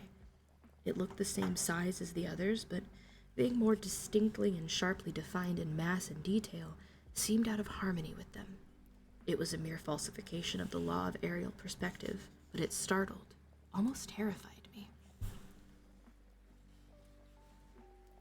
We so rely upon the orderly operation of familiar natural laws that any seeming suspension of them is noted as a menace to our safety, a warning of unthinkable calamity. So now the apparently causeless movement of the herbage and the slow, undeviating approach of the line of disturbance were distinctly disquieting. My companion appeared actually frightened, and I could hardly credit my senses when I saw him suddenly throw his gun to his shoulders and fire both barrels at the agitated grass. Before the smoke of the discharge had cleared away, I heard a loud, savage cry, a scream like that of a wild animal, and flinging his gun upon the ground, Morgan sprang away and ran swiftly from the spot. At the same instant, I was thrown violently to the ground by the impact of something unseen in the smoke, some soft, heavy substance that seemed thrown against me with great force. Before I could get upon my feet and recover my gun, which seemed to have been struck from my hands, I heard Morgan crying out as if in mortal agony, and mingling with his cries were such hoarse, savage sounds as one hears from fighting dogs. Inexpressibly terrified, I struggled to my feet and looked in the direction of Morgan's retreat, and may heaven in mercy spare me from another sight like that. At a distance of less than 30 yards was my friend down upon one knee, his head thrown back at a frightful angle, hatless, his long hair in disorder and his whole body in violent movement from side to side, backward and forward. His right arm was lifted and seemed to lack the hand. At least I could see none. The other arm was invisible. At times, as my memory now reports this extraordinary scene, I could discern but a part of his body. It was as if he had been partly blotted out. I could not otherwise express it. Then a shifting of his position would bring it all into view again. All this must have occurred within a few seconds, yet in that time Morgan assumed all the postures of a determined wrestler vanquished by superior weight and strength. I saw nothing but him, and him not always distinctly. During the entire incident, his shouts and curses were heard, as if through an enveloping uproar of such sounds of rage and fury as I had never heard from the throat of man or brute. For a moment only I stood irresolute. Then, throwing down my gun, I ran forward to my friend's assistance. I had a vague belief that he was suffering from a fit or some form of convulsion. Before I could reach his side, he was down and quiet. All sounds had ceased, but with a feeling of such terror as even these awful events had not inspired, I now saw that same mysterious movement of the wild oats prolonging itself from the trampled area about the prostrate man toward the edge of a wood. It was only when it had reached the wood that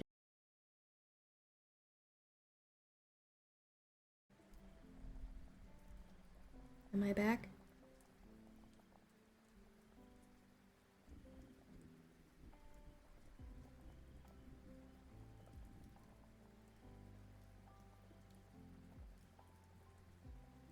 Am I here?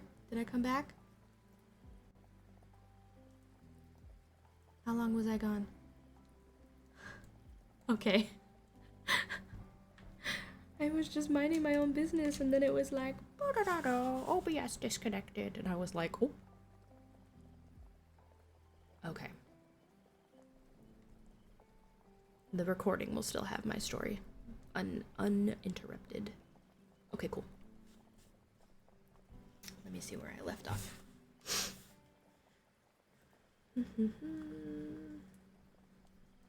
Oh, okay, there we go. There we go. It had, however, broad maculations of bluish black, obviously caused by extravasated blood from contusions. The chest and sides looked as if they had been beaten with a bludgeon. They were dreadful lacerations. The skin was torn in strips and shreds. The coroner moved to the end of the table and undid a silk handkerchief which had been passed under the chin and knotted on the top of the head. When the handkerchief was drawn away, it exposed what had been the throat. Some of the jurors who had risen to get a better view repented their curiosity and turned away their faces. Witness Harker went to the open window and leaned out across the sill, faint and sick. Dropping the handkerchief upon the dead man's neck, the coroner stepped to an angle of the room, and from a pile of clothing produced one garment after another, each of which held up a moment for inspection. All were torn and stiff with blood. The jurors did not make a closer inspection. They seemed rather uninterested. They had, in truth, seen all this before, the only thing that was new to them being Harker's testimony. "Gentlemen," the coroner said, "we have no more evidence, I think. Your duty has been already explained to you. If there is nothing you wish to ask, you may go outside and consider your verdict." The foreman rose. A tall, bearded man of 60, coarsely clad. "I should like to ask one question, Mr. Coroner. What asylum did your last witness escape from?" "Mr. Harker," said the coroner, gravely and tranquilly, "from what asylum did you last escape?" Harker flushed crimson again, but said nothing, and the 7 jurors rose and solemnly filed out of the cabin. "If you have done insulting me, sir," said Harker, as soon as he and the officer were left alone with the dead man, "I suppose I am at liberty to go." "Yes." Harker started to leave, but paused with his hand on the door latch. The habit of his profession was strong in him, stronger than his sense of personal dignity. He turned about and said, "The book that you have there, I recognize it as Morgan's diary. You seemed greatly interested in it. You read in it while I was testifying." May I see? The public would like the book will cut no figure in this matter, replied the official, slipping it into his coat pocket. All the entries in it were made before the writer's death. As Harker passed out of the house, the jury re-entered and stood about the table on which the now-covered corpse showed under the sheet with sharp definition. The foreman seated himself near the candle, produced from his breast pocket a pencil and scrap of paper, and wrote rather laboriously the following verdict, which, with various degrees of effort, all signed. We, the jury, do find that the remains come to their death at the hands of a mountain lion, but some of us thinks all the same they had fits. In the diary of the late Hugh Morgan are certain interesting entries having possibly a scientific value as suggestions. At the inquest upon his body, the book was not put in evidence. Possibly the coroner thought it not worthwhile to confuse the jury. The date of the first of the entries mentioned cannot be ascertained. The upper part of the leaf is torn away, and the part of the entry remaining is as follows. Would run in a half circle, keeping his head turned always toward the center, and again he would stand still, barking furiously. At last he ran away into the brush as fast as he could go. I thought at first that he had gone mad, but on returning to the house found no other alteration in his manner than what was obviously due to fear of punishment. Can a dog see with his nose? No, do odors impress some olfactory center with images of the thing emitting them? September 2nd. Looking at the stars last night as they rose above the crest of the ridge east of the house, I observed them successively disappear, from left to right. Each was eclipsed but an instant, and only a few at the same time. But along the entire length of the ridge, all that were within a degree or two of the crest were blotted out. It was as if something had passed along between me and them, but I could not see it, and the stars were not thick enough to define its outline. Ugh, I don't like this. Oh, hi, Link. It looks like the throwing has stopped working. 1 second.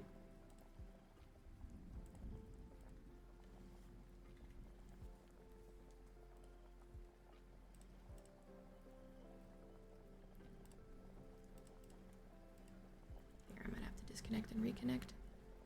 Link, I don't know why you keep trying when it's obviously broken. Hold on, buddy. My OBS disconnected, so...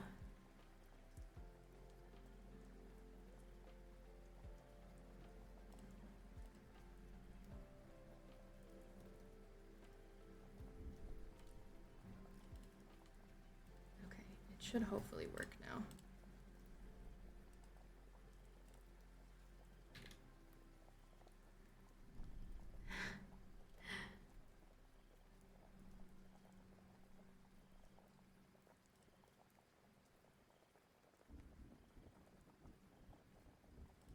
Let me test it. There we go. Yep, I refunded your points, and everything should work now.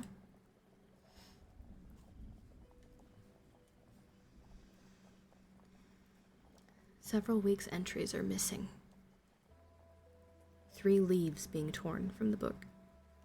September 27. It has been about here again. I find evidences of its presence every day. I watch again all of last night in the same cover, gun in hand, double charged with buckshot. In the morning, the fresh footprints were there, as before, yet I would have sworn that I did not sleep. Indeed, I hardly sleep at all. It is terrible, insupportable. If these amazing experiences are real, I shall go mad. If they are fanciful, I am mad already. October 3rd. I shall not go. It shall not drive me away. No, this is my house, my land. God hates a coward. October 5th. I can stand it no longer. I have invited Harker to pass a few weeks with me. He has a level head. I can judge from his manner if he thinks me mad. October 7th. I have the solution of the problem. It came to me last night, suddenly, as by revelation. How simple. How terribly simple. There are sounds that we cannot hear. At either end of the scale are notes that stir no chord of that imperfect instrument, the human ear. They are too high or too grave. I have observed a flock of blackbirds occupying an entire treetop, the tops of several trees, and all in full song. Suddenly, in a moment, at absolutely the same instant, all spring into the air and fly away. How? How could they not all see one another? Whole treetops intervened. At no point could a leader have been visible to all. There must have been a signal of warning or command. High and shrill above the din, but by me unheard. I have observed, too, the same simultaneous flight when all were silent, among not only blackbirds, but other birds, quail, for example, widely separated by bushes, even on opposite sides of a hill. It is known to seamen that a school of whales basking or sporting on the surface of the ocean, miles apart, with the convexity of the earth between them, will sometimes dive at the same instant, all gone out of sight in a moment.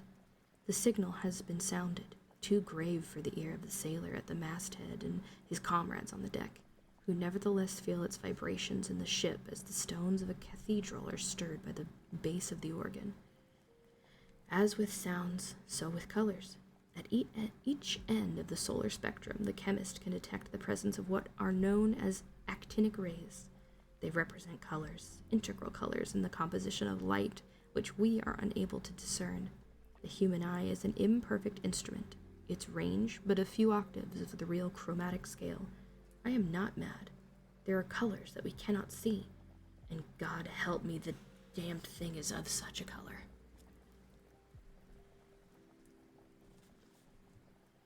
And that is the end of that story. That one was less awful than the bugs.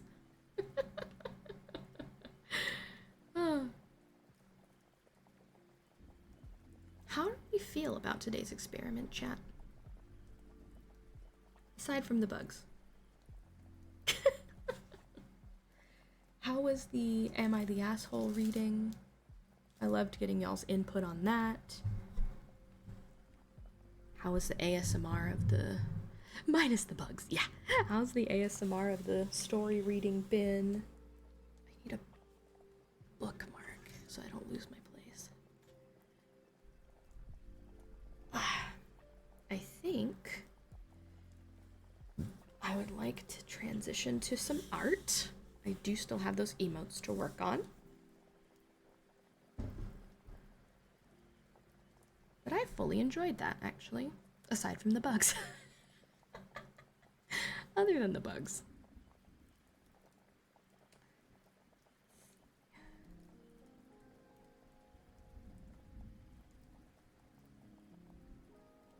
Okay. But overall, as an experiment, I think that was good.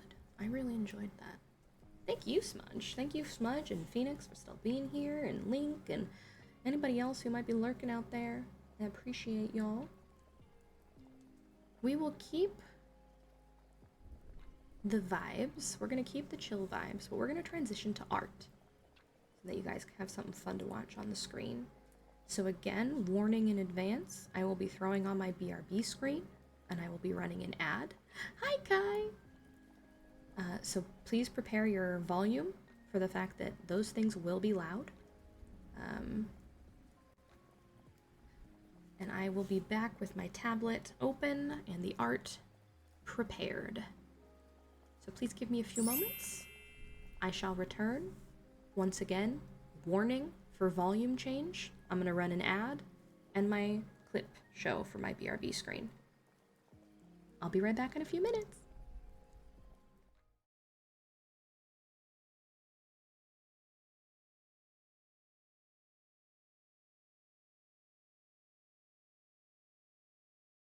Oh my god, my optometrist told me something that makes me laugh and is also, like, low-key a little sad. When my eyes try to go chameleon if I'm not, like, focusing on something. Because I asked him to check my binocular vision, and so he did this thing where he would, like, cover one eye and make me try to look at the same thing, but he covered it with, like, a plastic thing that distorted my vision, so he could still see my eye through it. And both of my eyes, when they have nothing to focus on, just kind of go out a little bit. A little lazy eye out a little bit. My eyes try to go chameleon. And I'm like, oh, that's great, I guess. So not only is my personality of a people pleaser to be a chameleon, my eyes are on the same page, in that they are not on the same page with each other.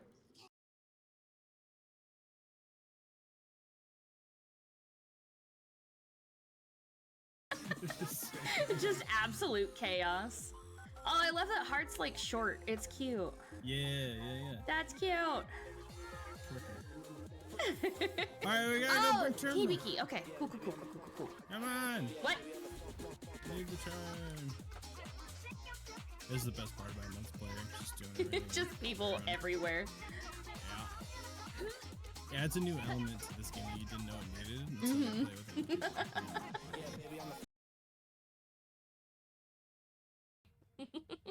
Oh.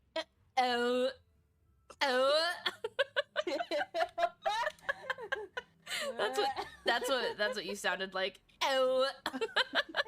Oh. Oh my god.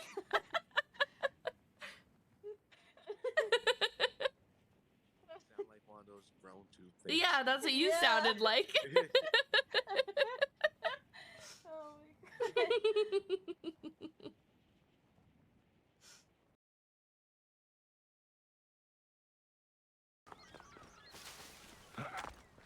Who needs to walk and follow the streets when you can parkour everywhere instead and break legs? Umi is sus. I'm not sus.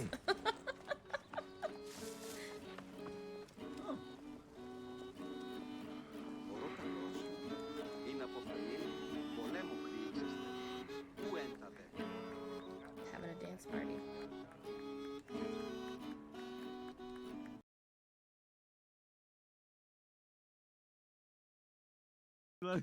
Stay safe out there. Heist Home briefing. slice. He calls you home Oh, slice. briefing. Find a Alright, we way gotta into go. the hotel. Yeah. Oh. Do. Oh, whoa. Wait, I think he can pick you up. Come here. You're embarrassing me. You're drunk, you're wasted. Go home. What's this? Pirate travel services? So yeah, you can choose to.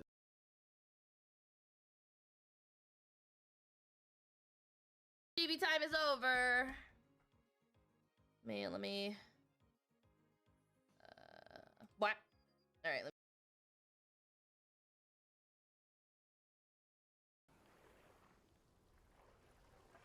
I don't know about this one, gamers. I might have to hightail it out of here and forget this one. I am certainly not the right level. Even my stealth attack's not gonna kill him. I don't... No. Nope. I can't even murder these people? No. Bye. Anyway. We're just gonna give up on that one. Let's check a look. No, we know what it is. Do we have to? Yes, money. We need money, unfortunately. I'm leaving. Oh, goodbye. Goodbye. I am Audi 5000. Woohoo! Right behind me. How do you think I feel? I saw its fucking face. I didn't see its face. I saw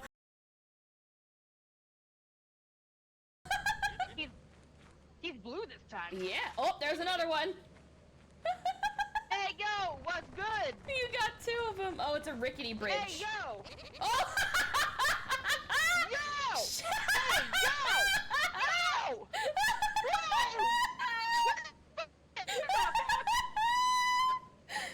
She was taken No. away. That's No, so get funny. off me! Get off! I said get off of me!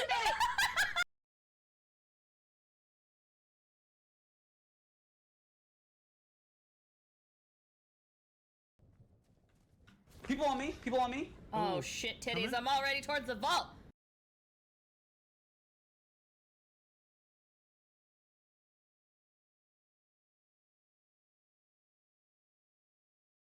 Oh my god, go kill Emma Frost. She's still there. You see how we don't camp people's No, cards? down. Very Oh. mindful, Right. very Oh, demure. very demure. You see how we loot and we run away? Very cutesy. Very hot girl. It's giving. It's Yeah. giving not psycho. Bitch Ugh. fuck.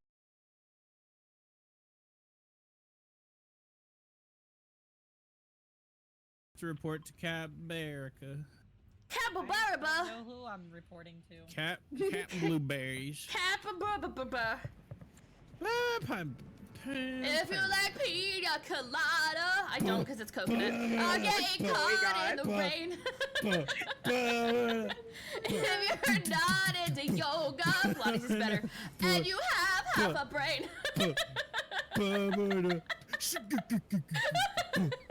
Do the come on.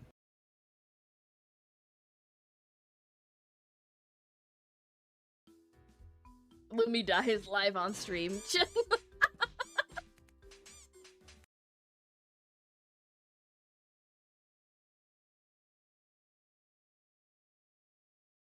Old time. So this is telling me that I can bounce? Oh, I can bounce. Oh my lord. Wait, what? Oh, we have boingers stuck in the wall, yo. Yeah, tonight was another charity stream and Misty and I were talking about our experiences with EDS. Very nice. There's some boingers in the wall.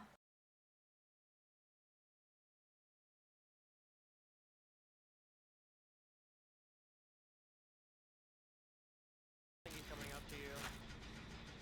Just watch her fat. Yep, oh, gross! No! He creepy peeked around the corner. I didn't like that at all. Oh, icky. There's a gen right over here. Why did he put me down? I'm so confused. Oh, he's Moriing me. What a dick. Hey, best Mori in the game, though. Hello, chat. Oh, shit. I'm just moving some shit around here, trying to... I'm also knocking shit over. So, you know, love that for me. Welcome back from Adland. We about to do some art. Let me... You know what? We're gonna keep the darkness. The darkness. We're gonna keep this color. We're just gonna... Maybe not. Maybe not. Now that I see I'm like a little washed out. Okay. Oh. Here we go. I am now bright once again. I've like readjusted my mic. And let's see. Fart noises.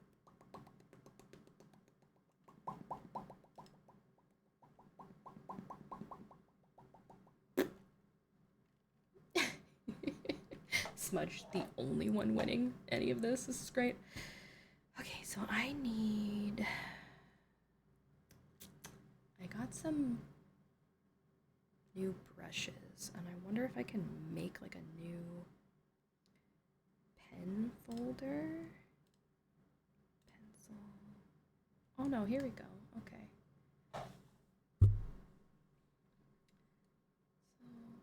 So, pencil.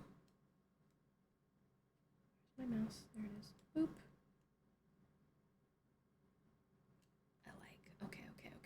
And then I also got some of Mavis's brushes. Hard brush, soft brush, pencil.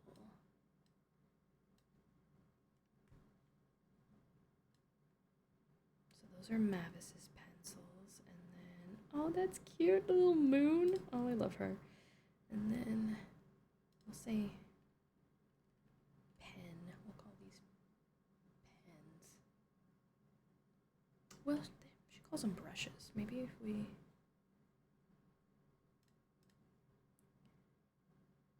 We'll call them brushes also. Hard brush.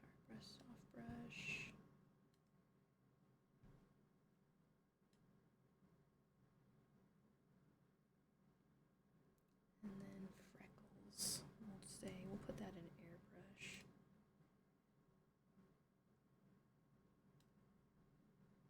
I'm always trying to find brushes that I love, and I love the way that Mavis's art looks with her brushes, and she sold her brush pack, and so I bought it. Well, we're gonna go ahead. Let me put on some nice lo-fi vibes. Let's get some lo-fi vibes in here to keep up. We're just gonna listen to Sleepy. How about that? How about we listen to Sleepy? Make sure it's not too loud. Okay, let me know if the music is too loud in comparison. But we're just gonna hang out.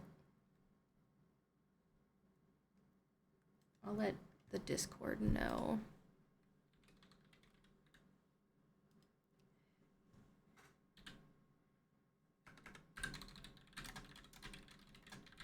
Moving to art. There.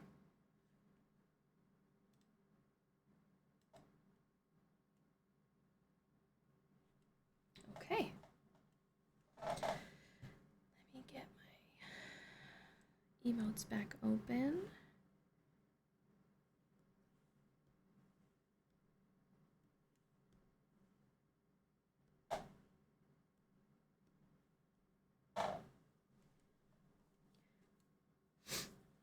Loving these, if I do say so myself. So it looks like sign is done, heart is done, and we're working on camera. Okay, perfect. Wow, we're mowing. Thank you guys so much for hanging out with me today. Thank you for the head pat while I do my experimental streaming. One up, hello. We're working on your final emote now. One up, when are you gonna play 7 days so that I can throw zombies at you? I've popped into your streams, and it's been, because you've been doing the drops for Once Human, but I want to throw zombies at you. Don't do something just because I ask you to, please. Don't give me that power. Let me notify the socials. How is my volume of my voice, by the way? I'm trying to keep up the vibes we've had going today. So I have my mic closer to me, but I'm also kind of talking quiet.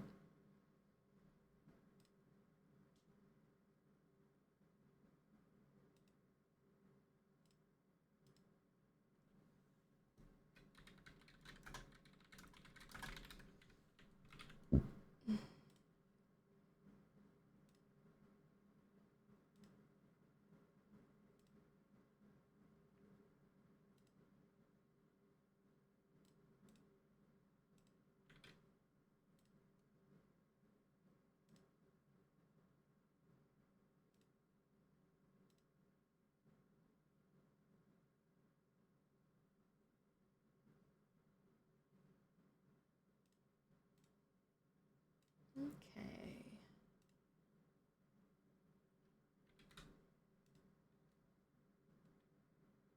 How's the music volume, by the way?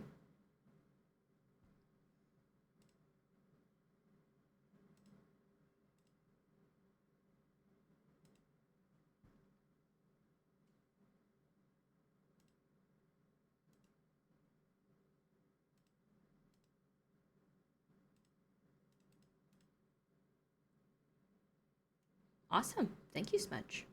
And thank you for still being here. I know some of those... I know that one horror story really kind of took us all by surprise.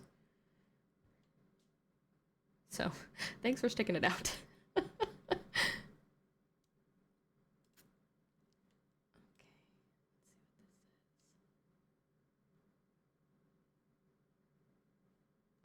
Let me watch these videos real quick. It was a good distraction, at least. You know what? I accept. I accept that.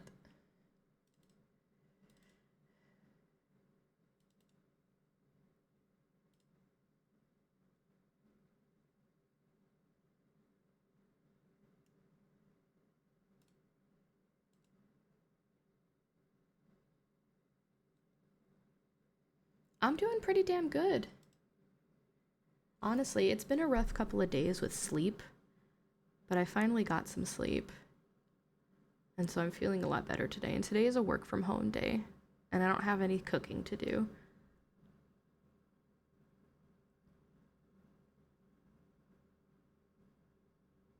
How are you?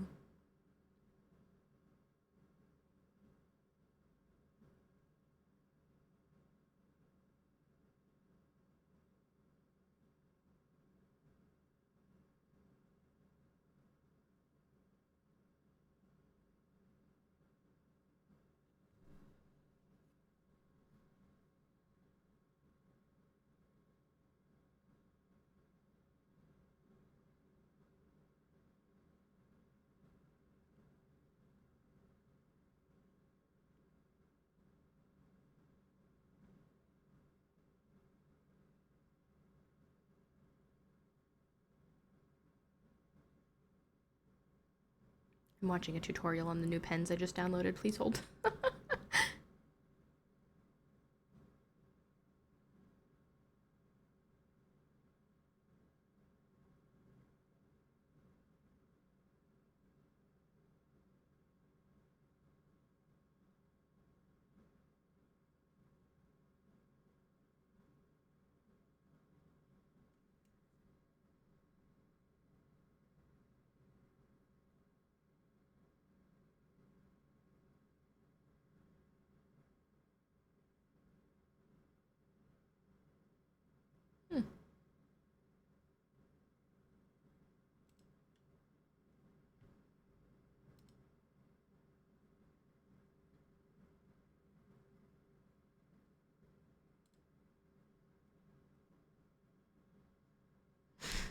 Hi, Link.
Okay. We will just play around and figure it out as we go.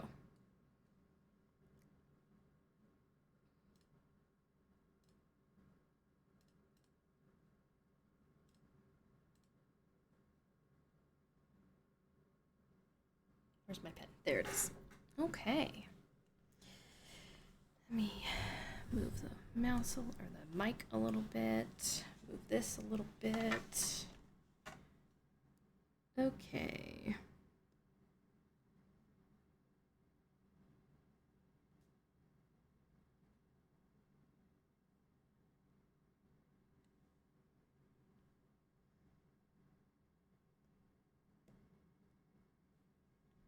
All right. So now we've got our lines done. Oh, I need to color the lines now. So we have the skin, the camera base, camera. There we go, the chibi.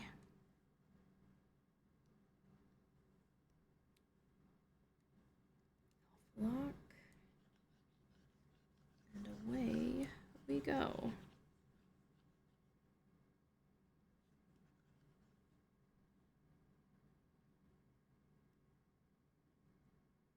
And this one I'm going to make the pen size smaller because it's just this hand. But actually, I need the white because it's the glove. And then I need the pink for... Oh, well, alright. right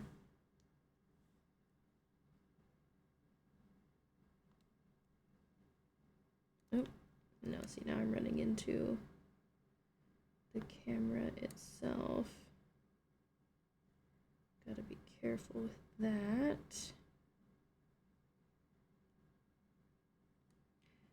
Okay, and this is this hand. Oops.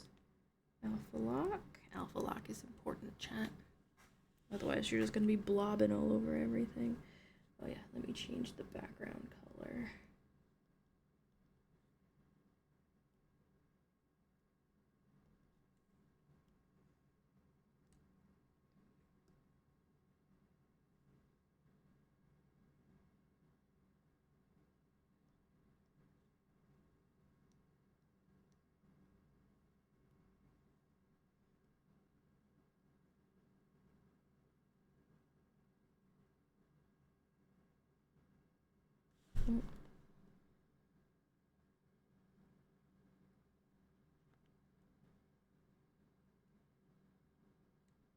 Ooh.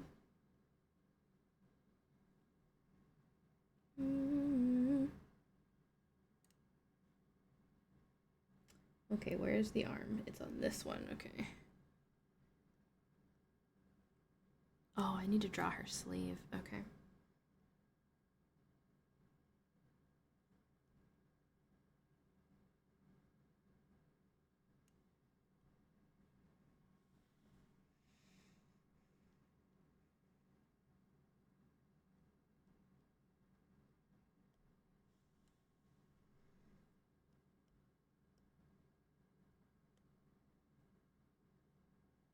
Let's see what this does. Oh. Oh, okay.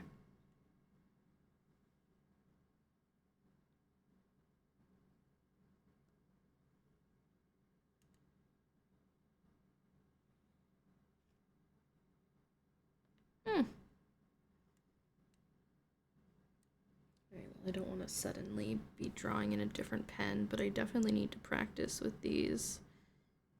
'Cause what is... Interesting. Mavis made some pretty cool pencils. I'll have to play around with those on a different art piece.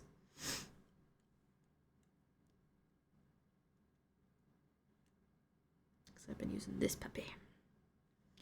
Size, I think 10 or 12? I think it's 10. Okay.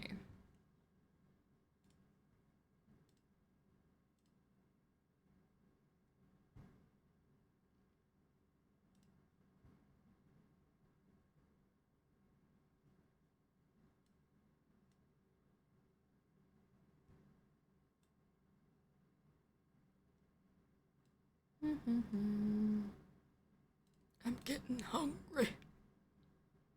I'm excited for leftovers. That'll be nice.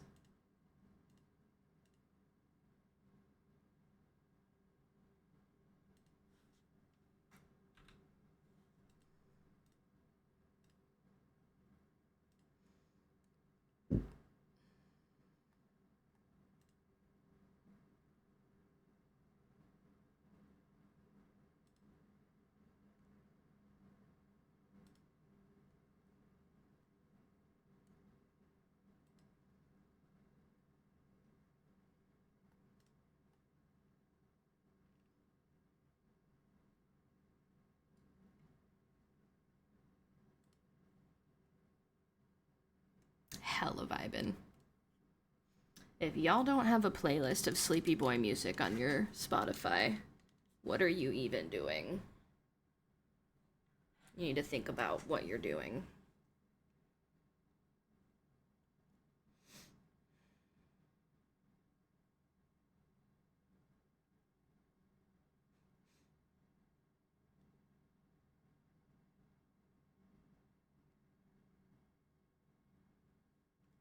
My freaking YouTube short about how my eyes turn into chameleon eyes is just suddenly getting comments.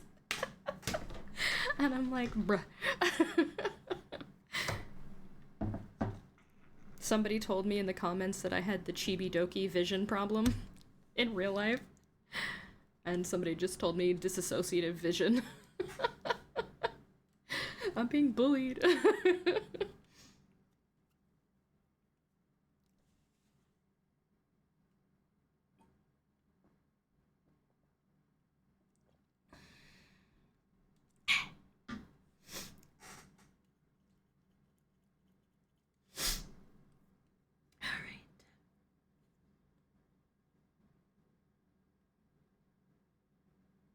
What was that ruckus?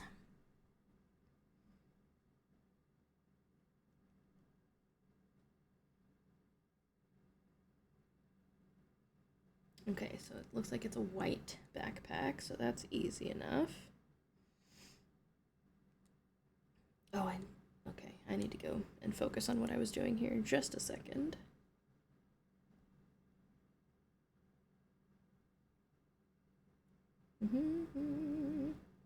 Oh, but the center bit is like a dark gray.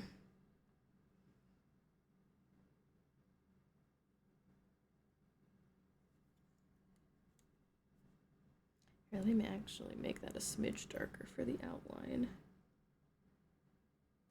There we go. I distinctly heard a ruckus.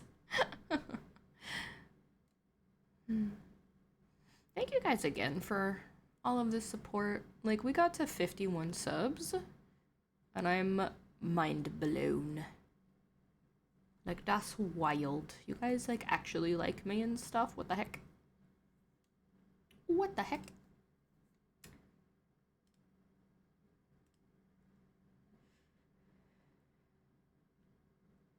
Next year it'll be 51,000. Man, if only. I just want to hit, you know, 1K followers by the end of the year.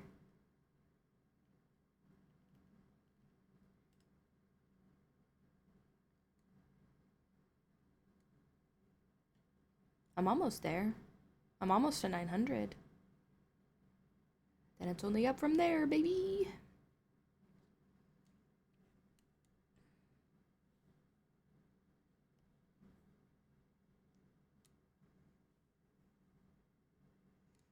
Okay, what did I do for the sleeves before?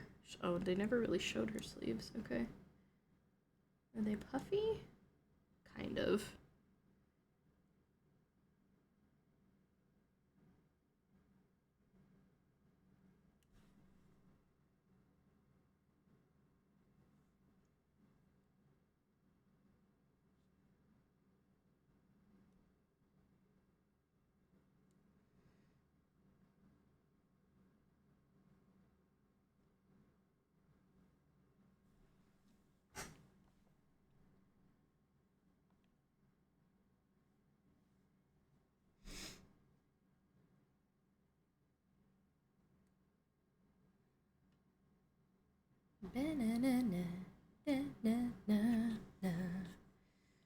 Alright, so there's that.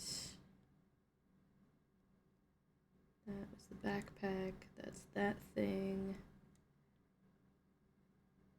Which is like a goldish looking color.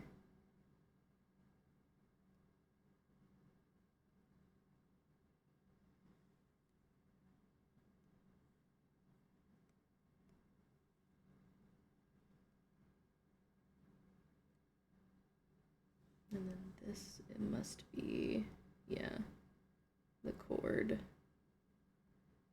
Oh. And then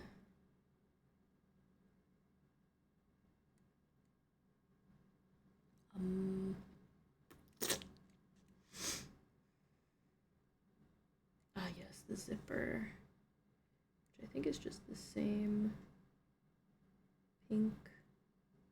Yeah.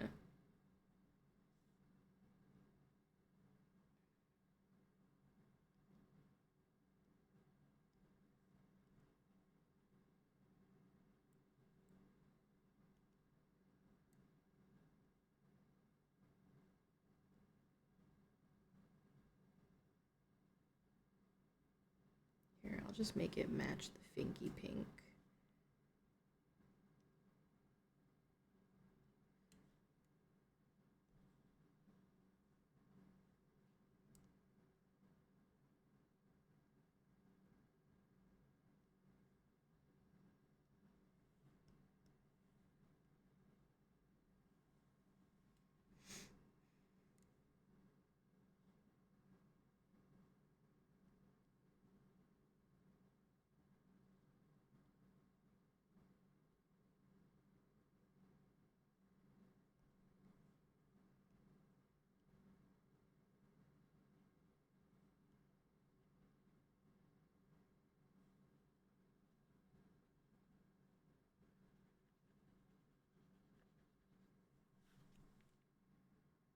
Hey, Lexi.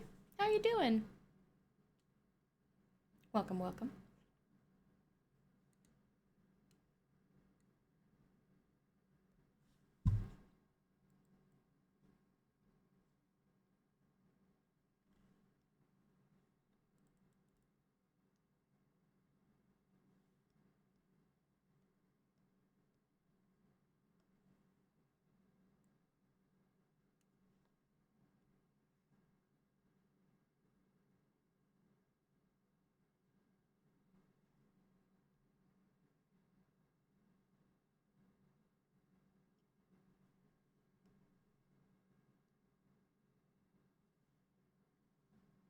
Doing all right. Woke up not too long ago. Well, thanks for stopping in. Working on some emotes.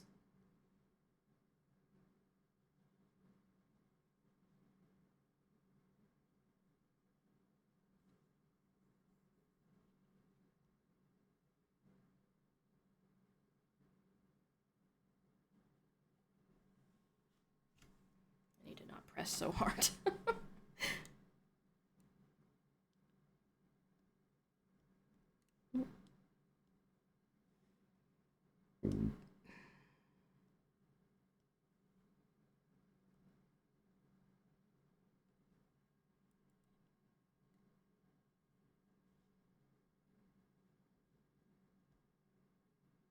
Those are the goggles.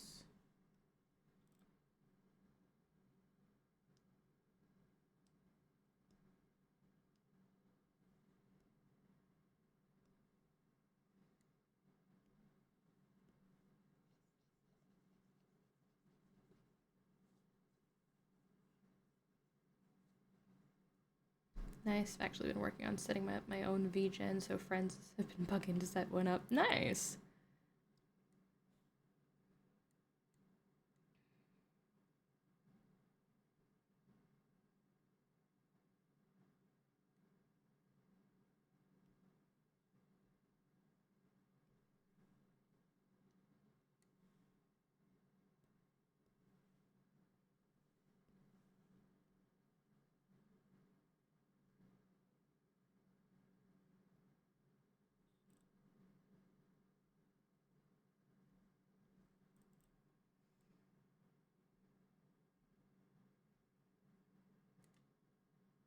I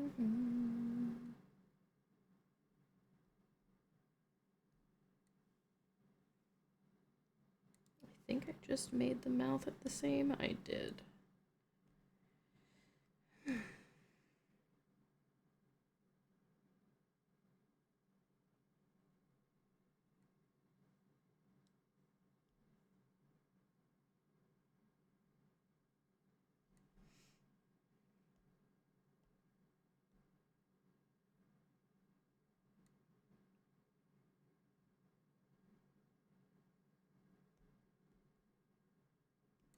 Alpha lock.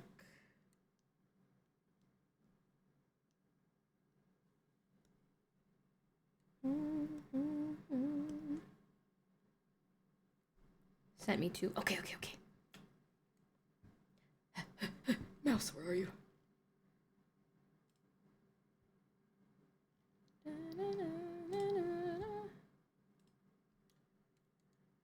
Oh, that's cute as hell, Phoenix. That's way more than I could ever do. I'm over here like, you know what? I could probably French braid. I can't French braid. I can't do it on someone else. Can't do it on myself. But like that is impressive. That looks cute as heck. Are you eventually gonna try and do like your whole head? Or is it just like the front to get it out of your face? Because that looks cute as it is. I tried twist and it came out French braid. Just the front? Hell yeah. That's super cute.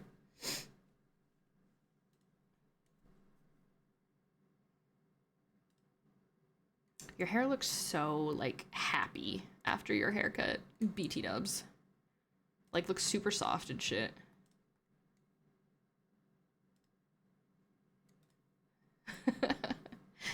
They really knocked that one out of the park.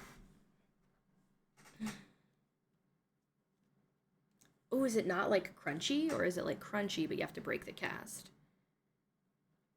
'Cause I'm like afraid.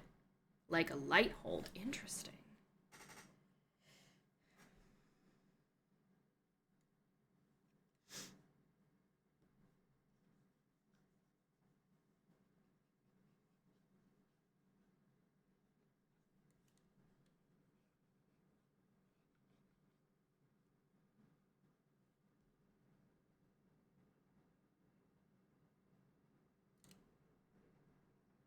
Ugh, it started raining all of a sudden. Now I'm Orpal. You're Orpal? Oh, you're a little person. Nice. My hair was still soft and was able to move it around. Ooh, Lexi, what are you eating? I love it when the hair is soft. I've been like playing with a coil in my hair right now that's kind of crunchy from the conditioner, the leave-in conditioner. Oh, thank you, Lexi. It's been really great watching my art expand and grow. Burger King, very nice. What is your meal of choice at Burger King? Yeah, the leave-in conditioner I got is from the Diva Curl line, and it, if I can manage to get it in all of my hair, it actually defines my curls, but then I still end up having, like, frizz and shit left. I think once I put the last payment of the Switch next week, I'll dive in and get some expensive hair care stuff. Hell yeah. Chicken fries, nice. Chicken fries are good. They're like the only thing I can eat at Burger King. Steakhouse Whopper, fancy. Fancy. Whopper, Whopper, Whopper, Whopper.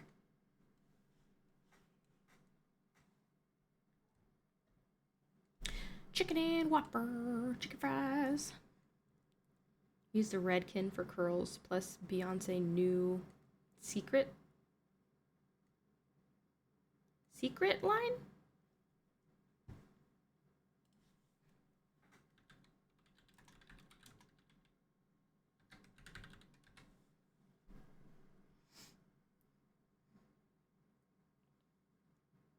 Sacred is how it's pronounced. Got it. Oh, because Beyonce. I get it. She's clever. Okay.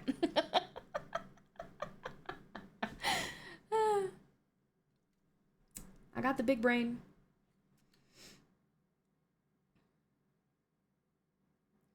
Where is my jacket layer?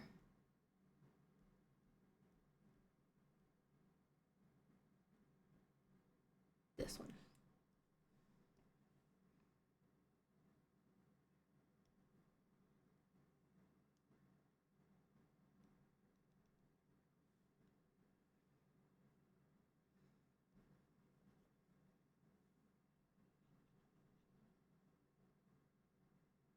Actually, she has like this gold.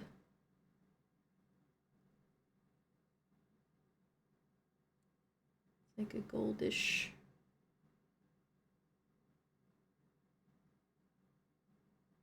There we go.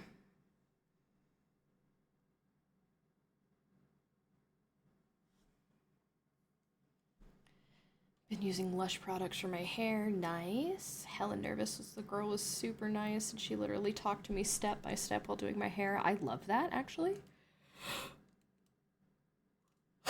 Please don't butcher my curls. Yeah, big fucking mood.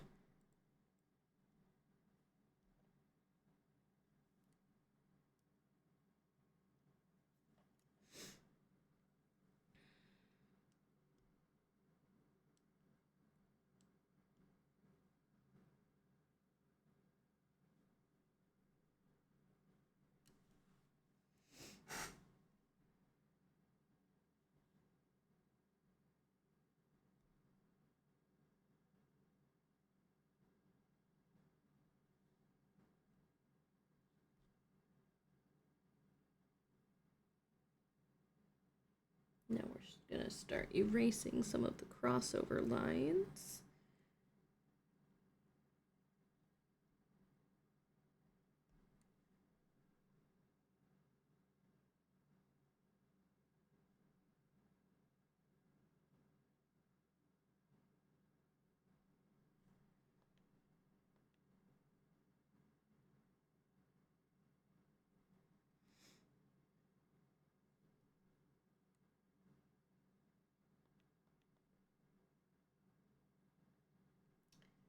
No, because that seems to be important.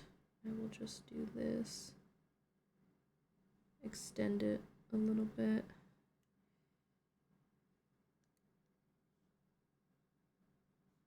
And here.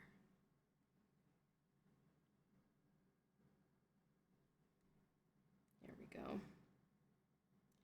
And then we're going to go back down to this. And we're just gonna make a little adjustment here. This will be the base of the gloves. Fill in that gap.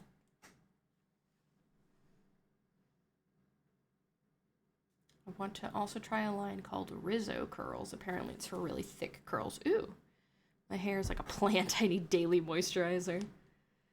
Curls are natural. All I gotta do is put product in and boom, nice. Curls are natural. I just need extra hydration. Yeah, I feel that. I feel like my frizz is just out of control. Lexi, that's just the uwu bot. It just randomly uwus your messages or anybody's messages. You never know when you're gonna get got. You never know. It's always a surprise. I love people's reaction to that. It's so funny. The bot is my best friend. Ooh. The bot is my best friend. Ooh. Yeah, you can also make it uwu your message by putting uwu at the end.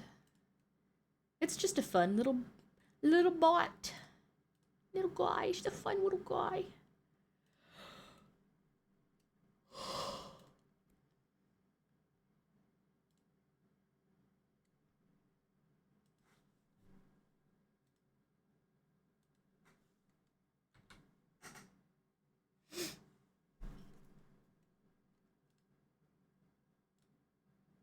Yeah, it's just a fun little thing. I love it when it surprises y'all. People who have never experienced it before. It has a personal vendetta against Lydia. It like constantly uwus her messages. Yeah, my hair is super thick and coarse. Like, it takes it forever to get it like fully wet when I take a shower. So, she struggles with the hydration, just like me.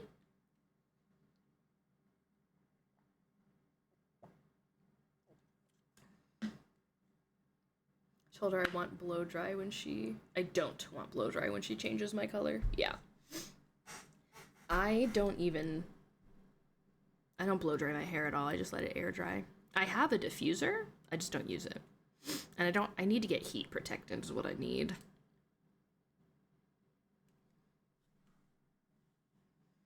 I just need to make a trip to Ulta.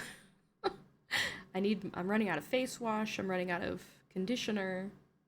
Pick up a heat protectant. Yeah, properly diffuse. Whenever I go and get my hair cut, my girl, like, finger curls all of my curls. I ain't got time for that shit. But I do like going to her. But she's expensive, as she should be. But I can't go to her as often as I'd like.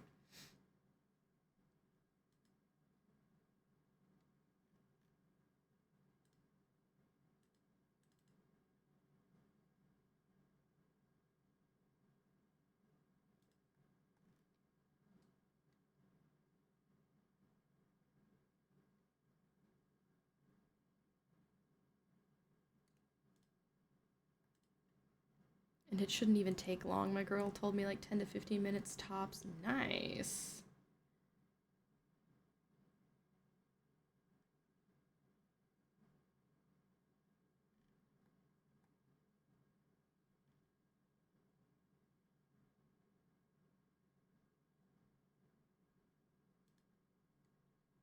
The point is to get semi-dry and that's it. Oh. My issue is volume on the top of my head.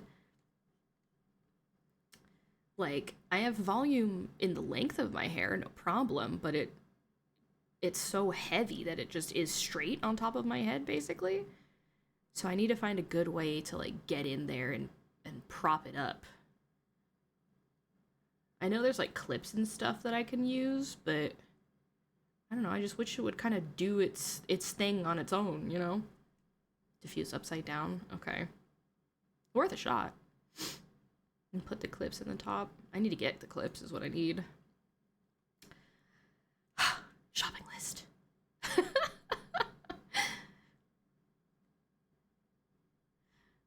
Girl, my hair is so thick, I shave like 50% of my hair and it's still thick.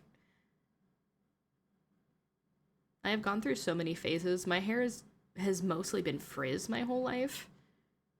It's been very thick, very curly, very coarse. But like not tight curls, like loose curls, but like it's so thick. It's that German heritage has the thick hair. I had 4 things in my hand before I told Comrade to go get me a bag. So it's always a fucking list, man. And none of it's cheap.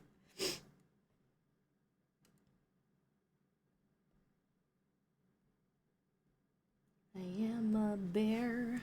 I like to eat apples.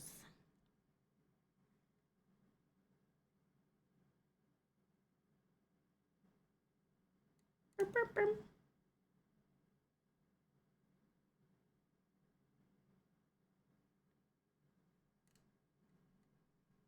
Pieces in the thingy.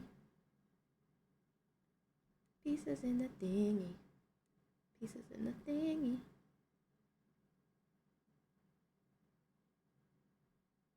Pieces in the thingy.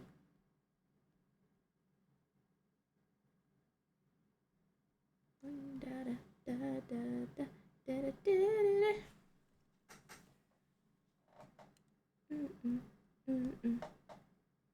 I am a bear.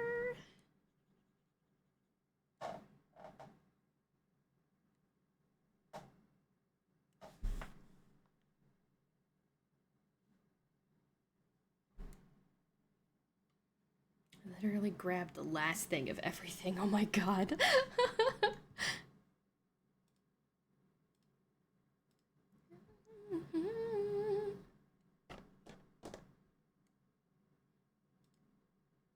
Got a silver liquid eyeliner, some cute semi-volume eyelashes, Tenologist Face SPF, and Bioma pH face balance. Nice. I use Good Molecules for my face care. I want to be a makeup girly, but I literally don't have time energy. Like, I just don't. I want to be a makeup girly, but even like slapping on a tinted moisturizer is too much effort. And some like mascara. Because then you gotta make sure you have the stuff to take it off later, and... It's work. Yeah, exactly. As soon as I decide to do it, I'm like, I'm so fucking done.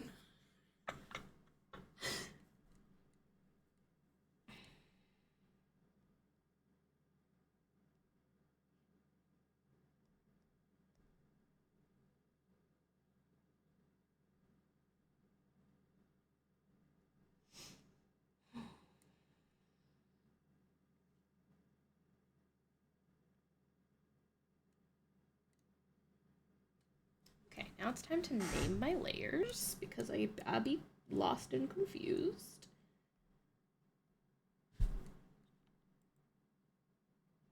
I don't even know what this fucking layer is. It doesn't seem to be anything, so we're gonna delete it. Okay, those are defined. This is body lines. Layers like an onion. Exactly. Hello, Trent. Welcome. Lovely to see you, sir. How are you? I had to scroll down for it to show me your message. What the heck? Greetings to all friends in the stars. Yes, greetings. Oh, wait. You're the zipper. Oh, what's happening? Doing good, just busy working at the moment. Mood, thank you for stopping in, I appreciate it. This is just camera and hand.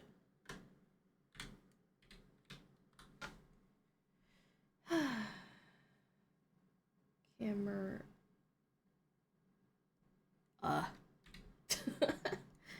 And this I think is just the hand. Yeah. Hand. This is jacket.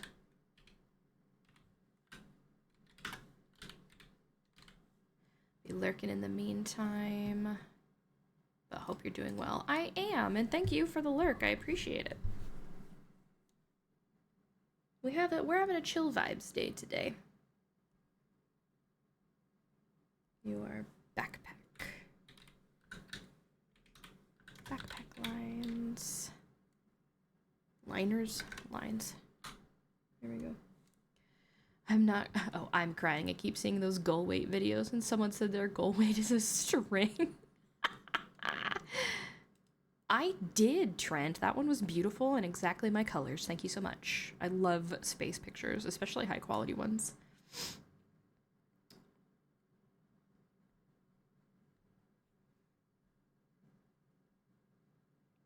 I don't know what that is. I'm just gonna call it circle. I'm just gonna call you a wire. Space. I love space. Hair.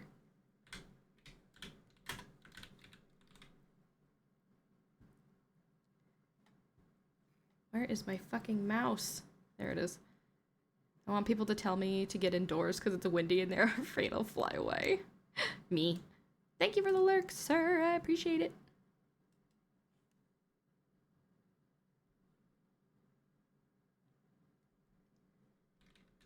Watermelon. Lions.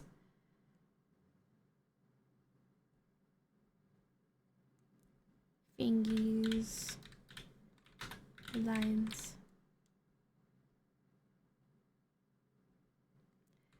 Goggles. Lines. Okay. Now I can start coloring. So we're gonna go behind the camera, over the skin, and we're gonna start coloring the jacket.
Ever since I figured out how to lasso color, I have only been lasso coloring.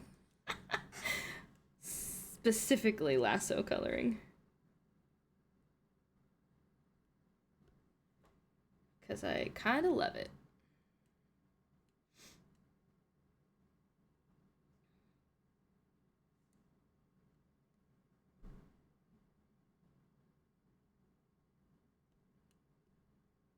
Now we're gonna go with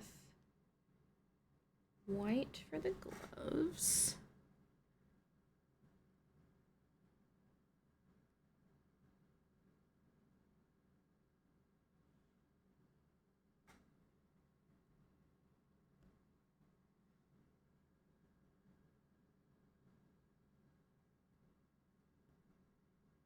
And then we're going to bring it down. What do I have the gloves at? 63%?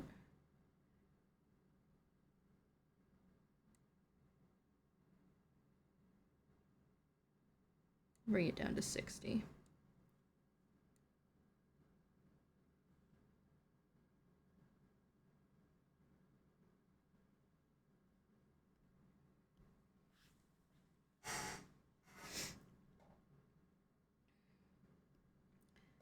And then we'll do the fingies. Bring that back down to 75. We'll bring this down to 75, and then we'll color in the fingies.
Now we're gonna do the hair.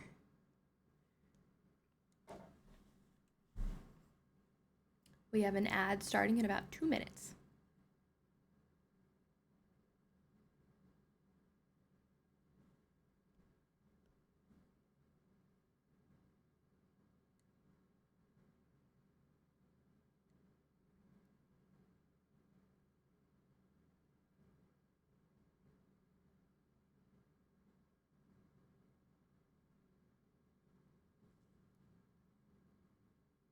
Dang it. Okay.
There we go.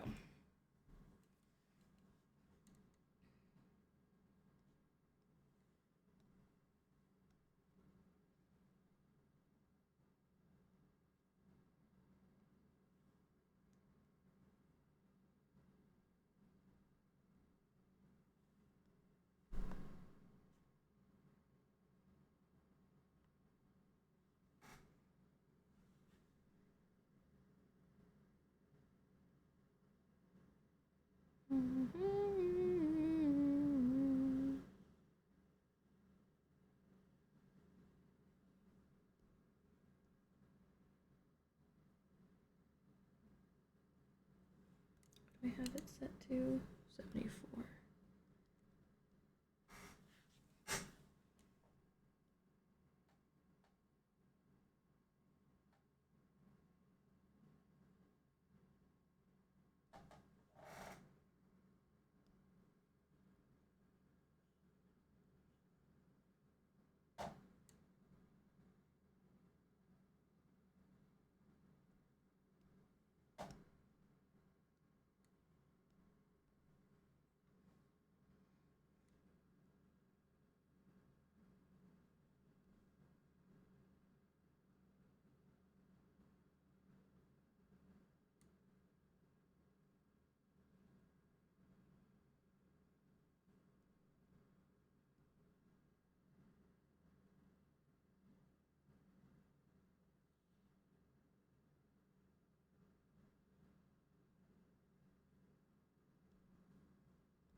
There we go.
Okay.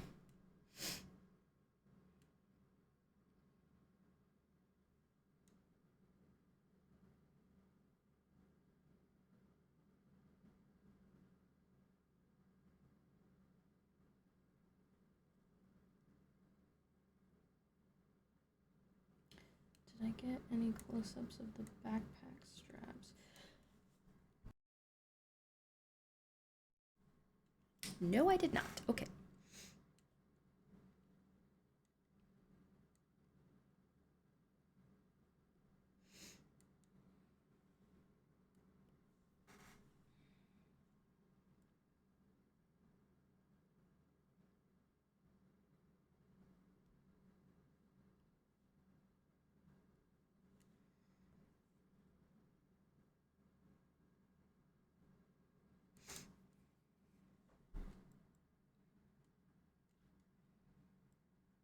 Okay.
we go. I think we have the basics down. Now we just have to do the shading.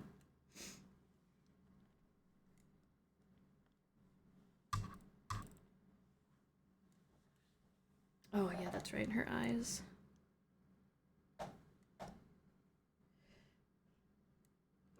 And I need to name all of those colored layers, because of course I do.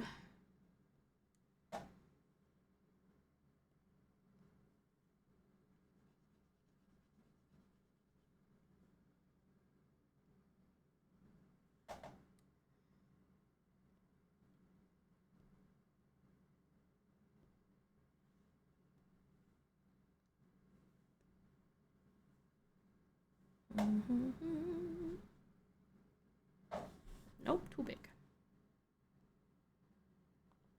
Almost had it.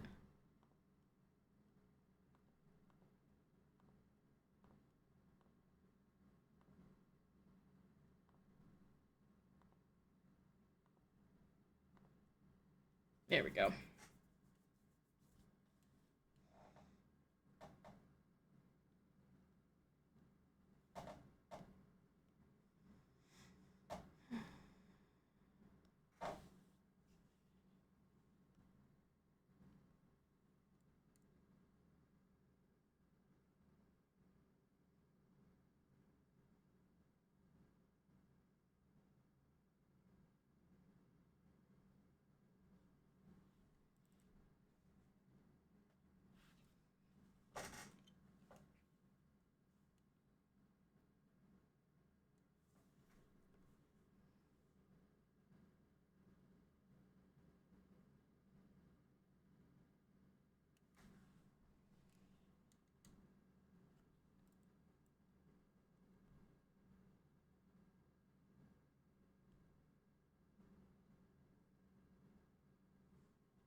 Okay, let's name some layers, shall we?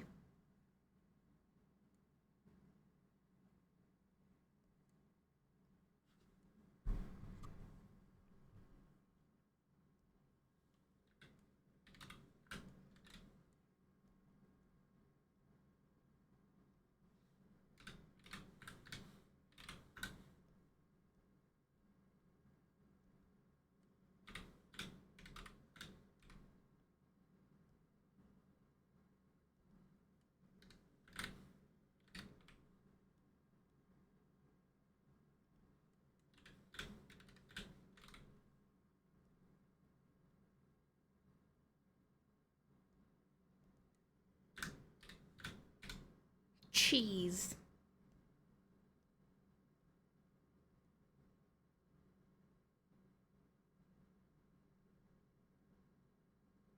Apparently I've made a layer with nothing on it again.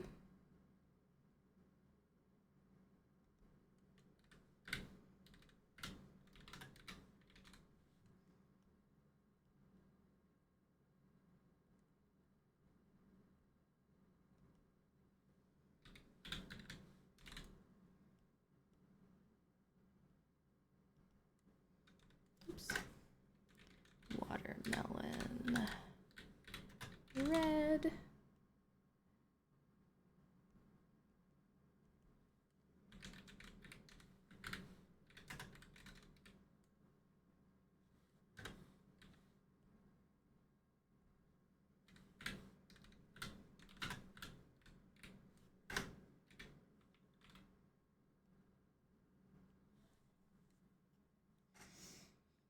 Okay. Now I know what everything is.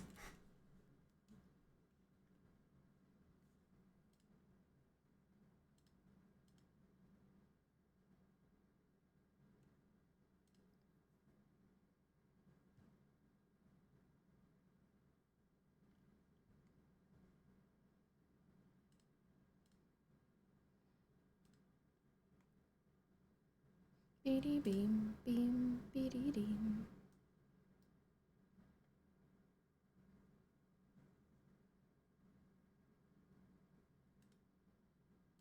Dee dee ding ding dee dee ding.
My energy is fading, chat, but I want to finish this emote before I get off, so that's what we're gonna do.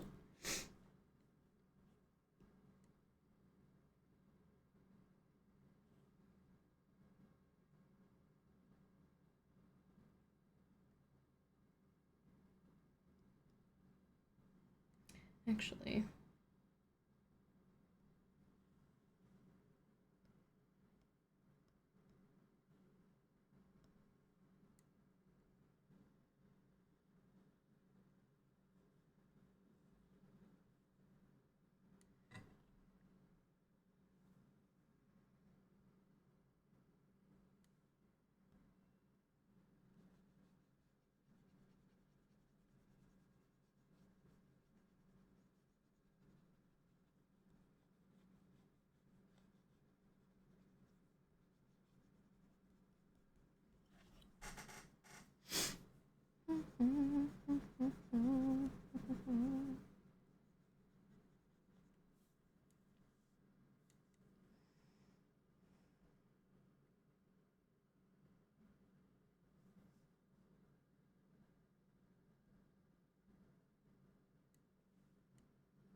so the makeup is next.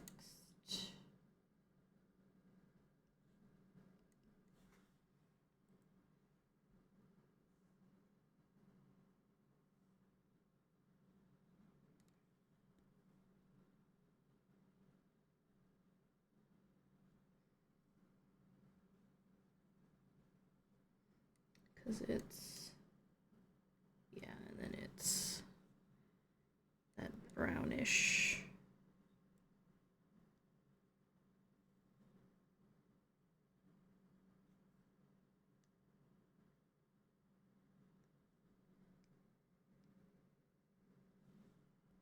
And a crease. Just kind of up here. Ah.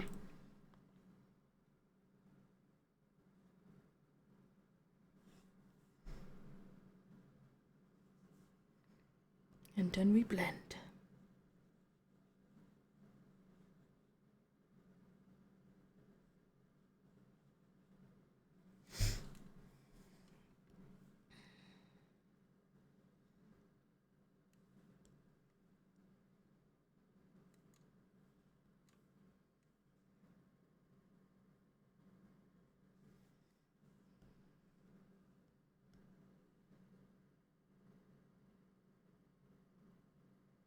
I think I just added like a pinkish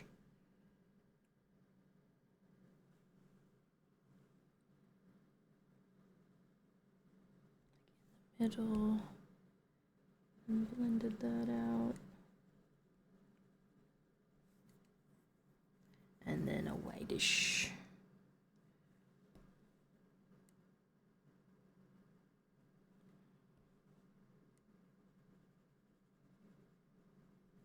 There we go. Although,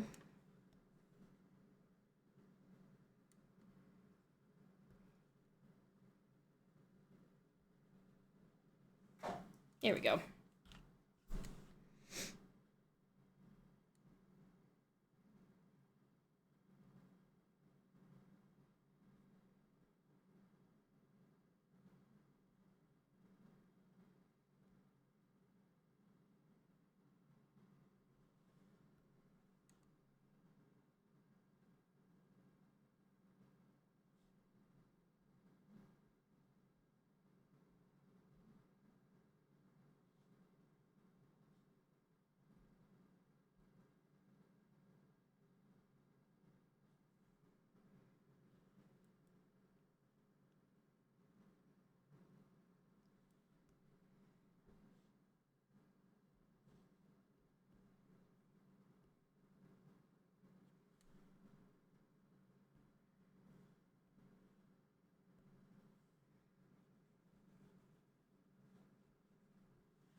It's waning again.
Okay, let's go into the eyelashes. See if we can't add some softness of like a pinkyish.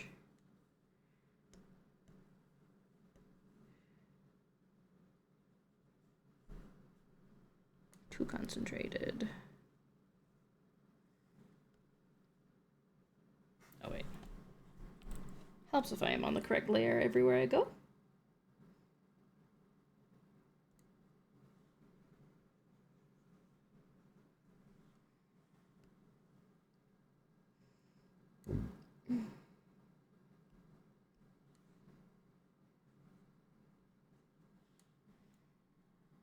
Okay. Dee dee dee dee dee dee dee. Beep beep beep beep. Okay, and I think I want to add some shadows maybe. Bring it down to 50%. We'll do like a grayish.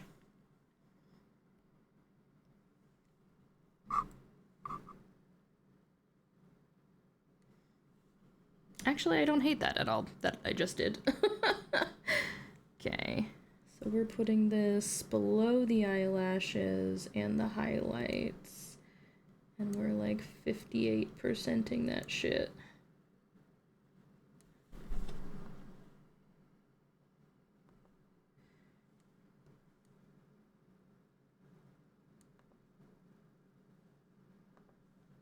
Actually, I honestly don't know if I need it on this layer necessarily. Can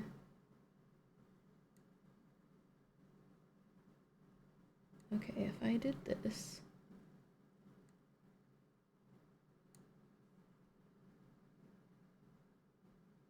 Okay. What about this? No. Okay.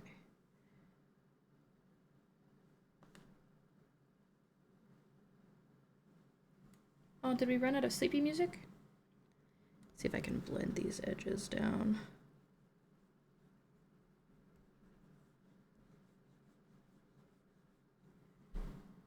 Okay, no, I hate that on this one. But the other two, or the other one, let's try this one.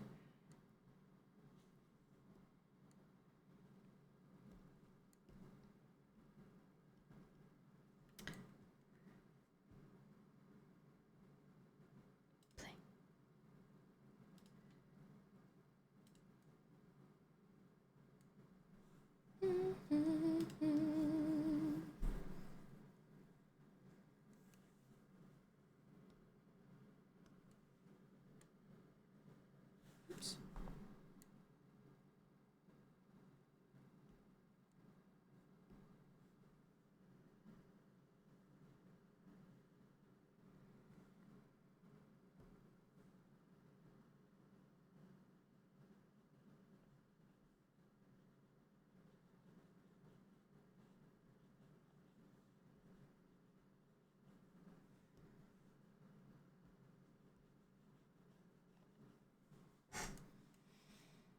Hi, Insane. Hello.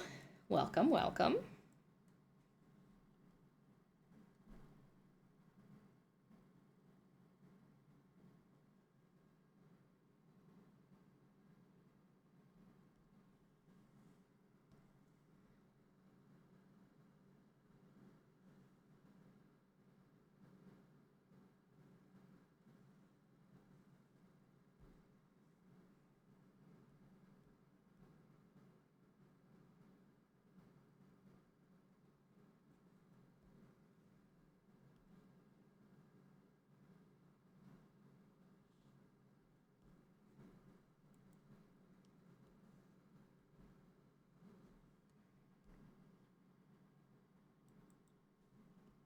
Fabulous. I'm doing fantastic. Having a chill day.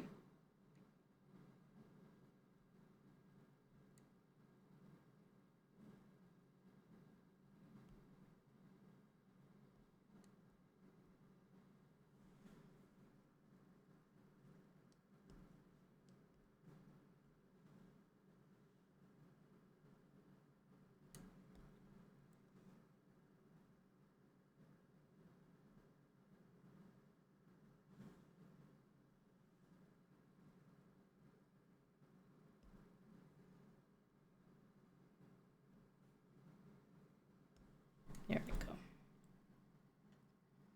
Okay.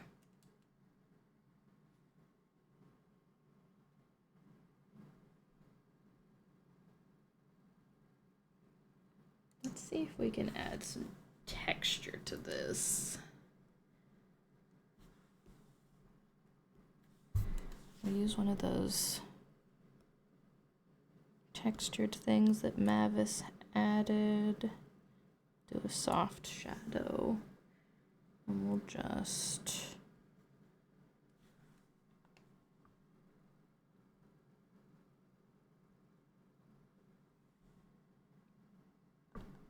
softer shadow. That looks kind of nice. And then...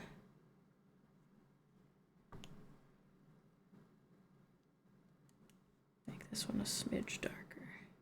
Like that. Okay, now it's not so stark white. Fingies is already good. What about the lines? What do jacket lines go to? Jacket lines are 80%, and so are fingy lines. Okay.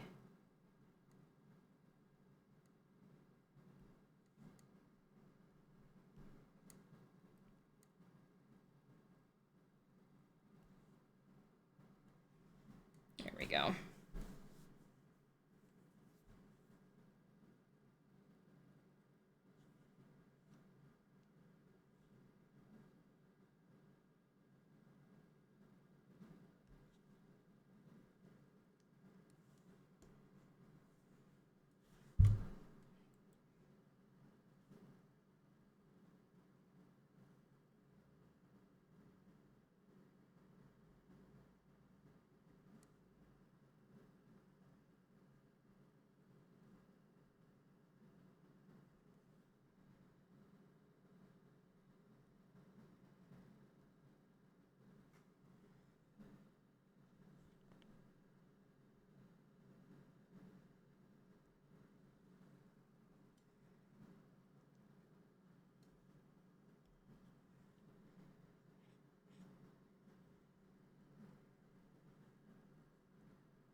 Maybe the fingy lines don't go transparent.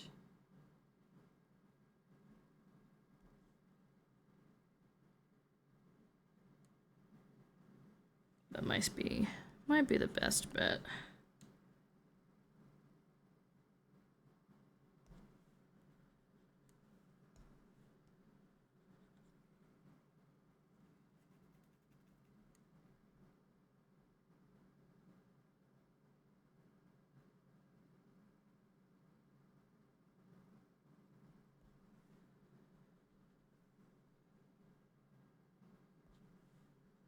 Where the fuck are you?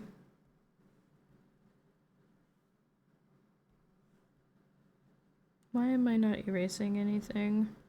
Where are you? What layer are you on?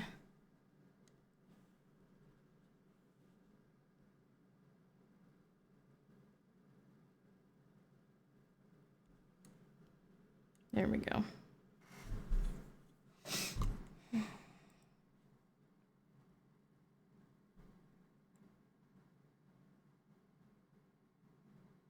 Stunning.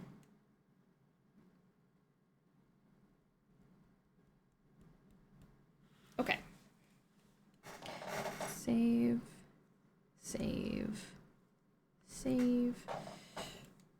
Now let me actually see if I can duplicate this project. Save duplicate. Clip. We're gonna call this one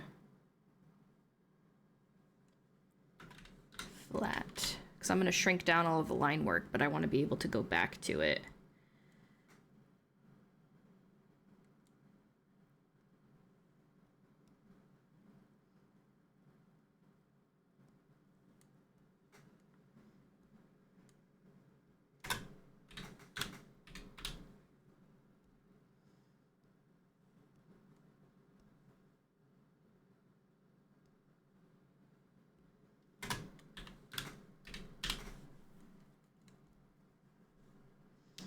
So now we're gonna shut all these and we're gonna open the flat ones. So I can safely flatten these.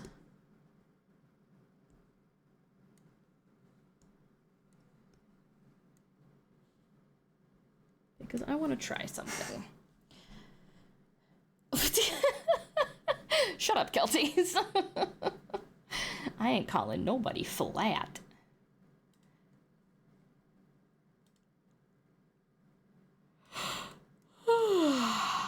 Ah.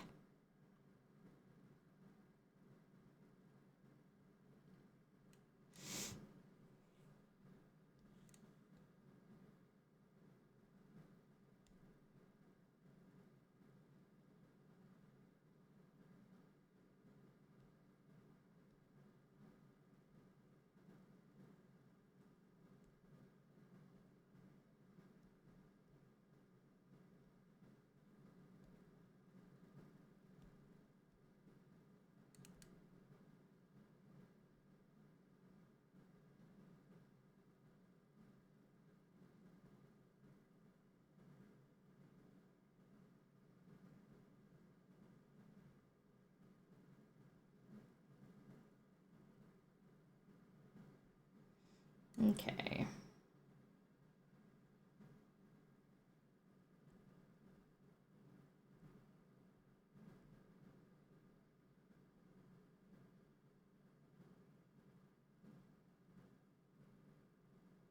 Nope. Ah! Are they missing a hand under the camera? No. That's the glove.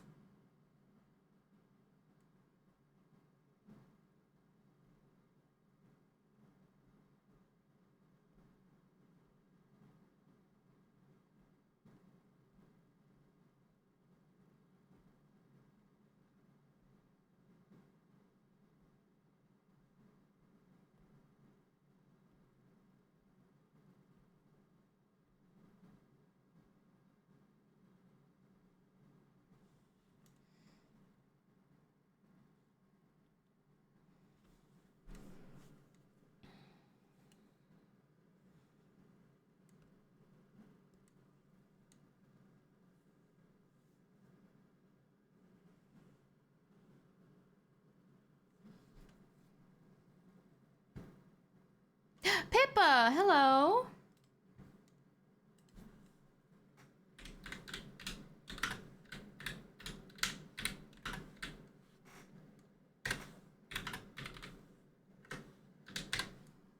Hello, how are you, friend?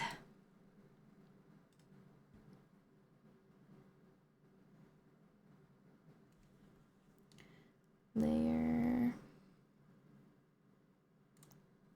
Oh, window. Layer.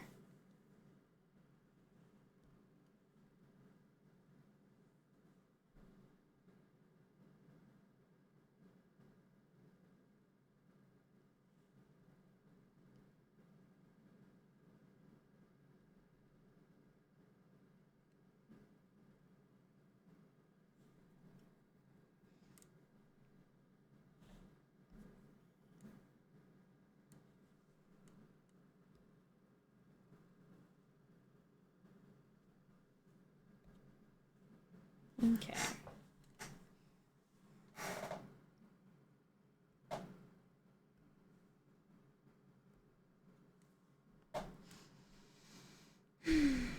I'm doing great. Wrapping up this commission.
It's been really nice, but unsustainable not having to go to work the past 2 nights and just calling out sick.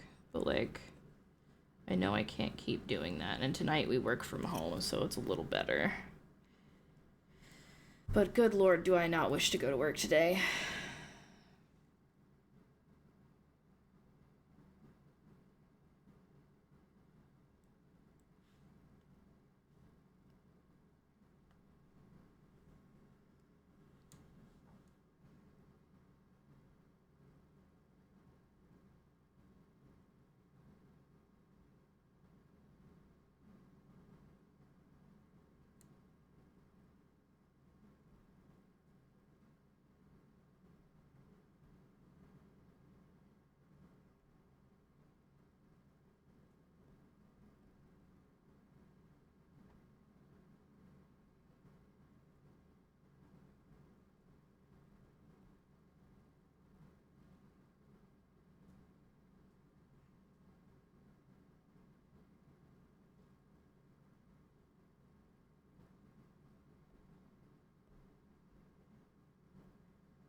Oh, my headset is beeping at me. Good thing I'm almost done.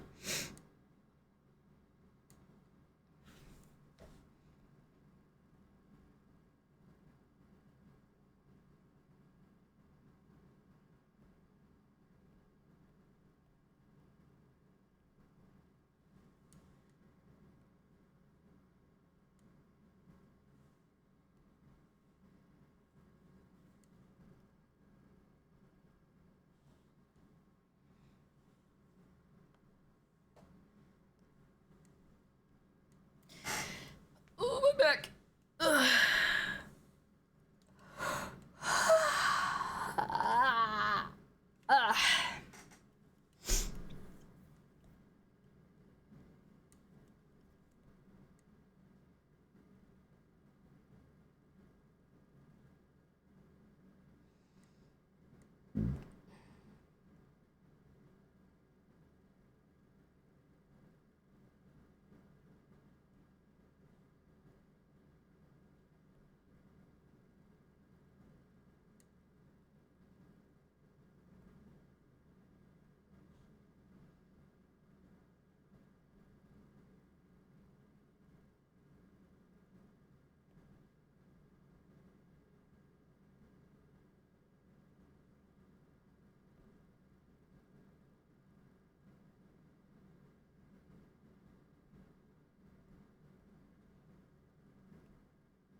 Hi, Mozalia.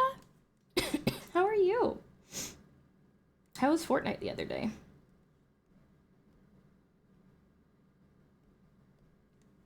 Oh, my alarm started going off, so the Spotify ended. Play on this computer. Sleepy boy.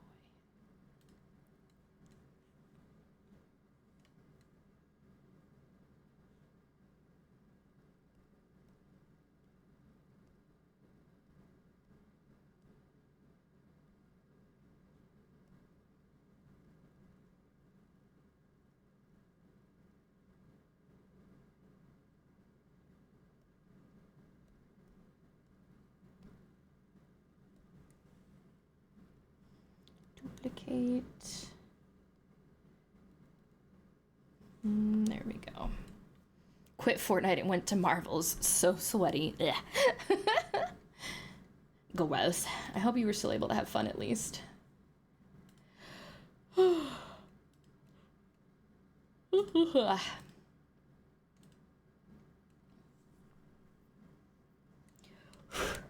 right, gamers. That is it for me today.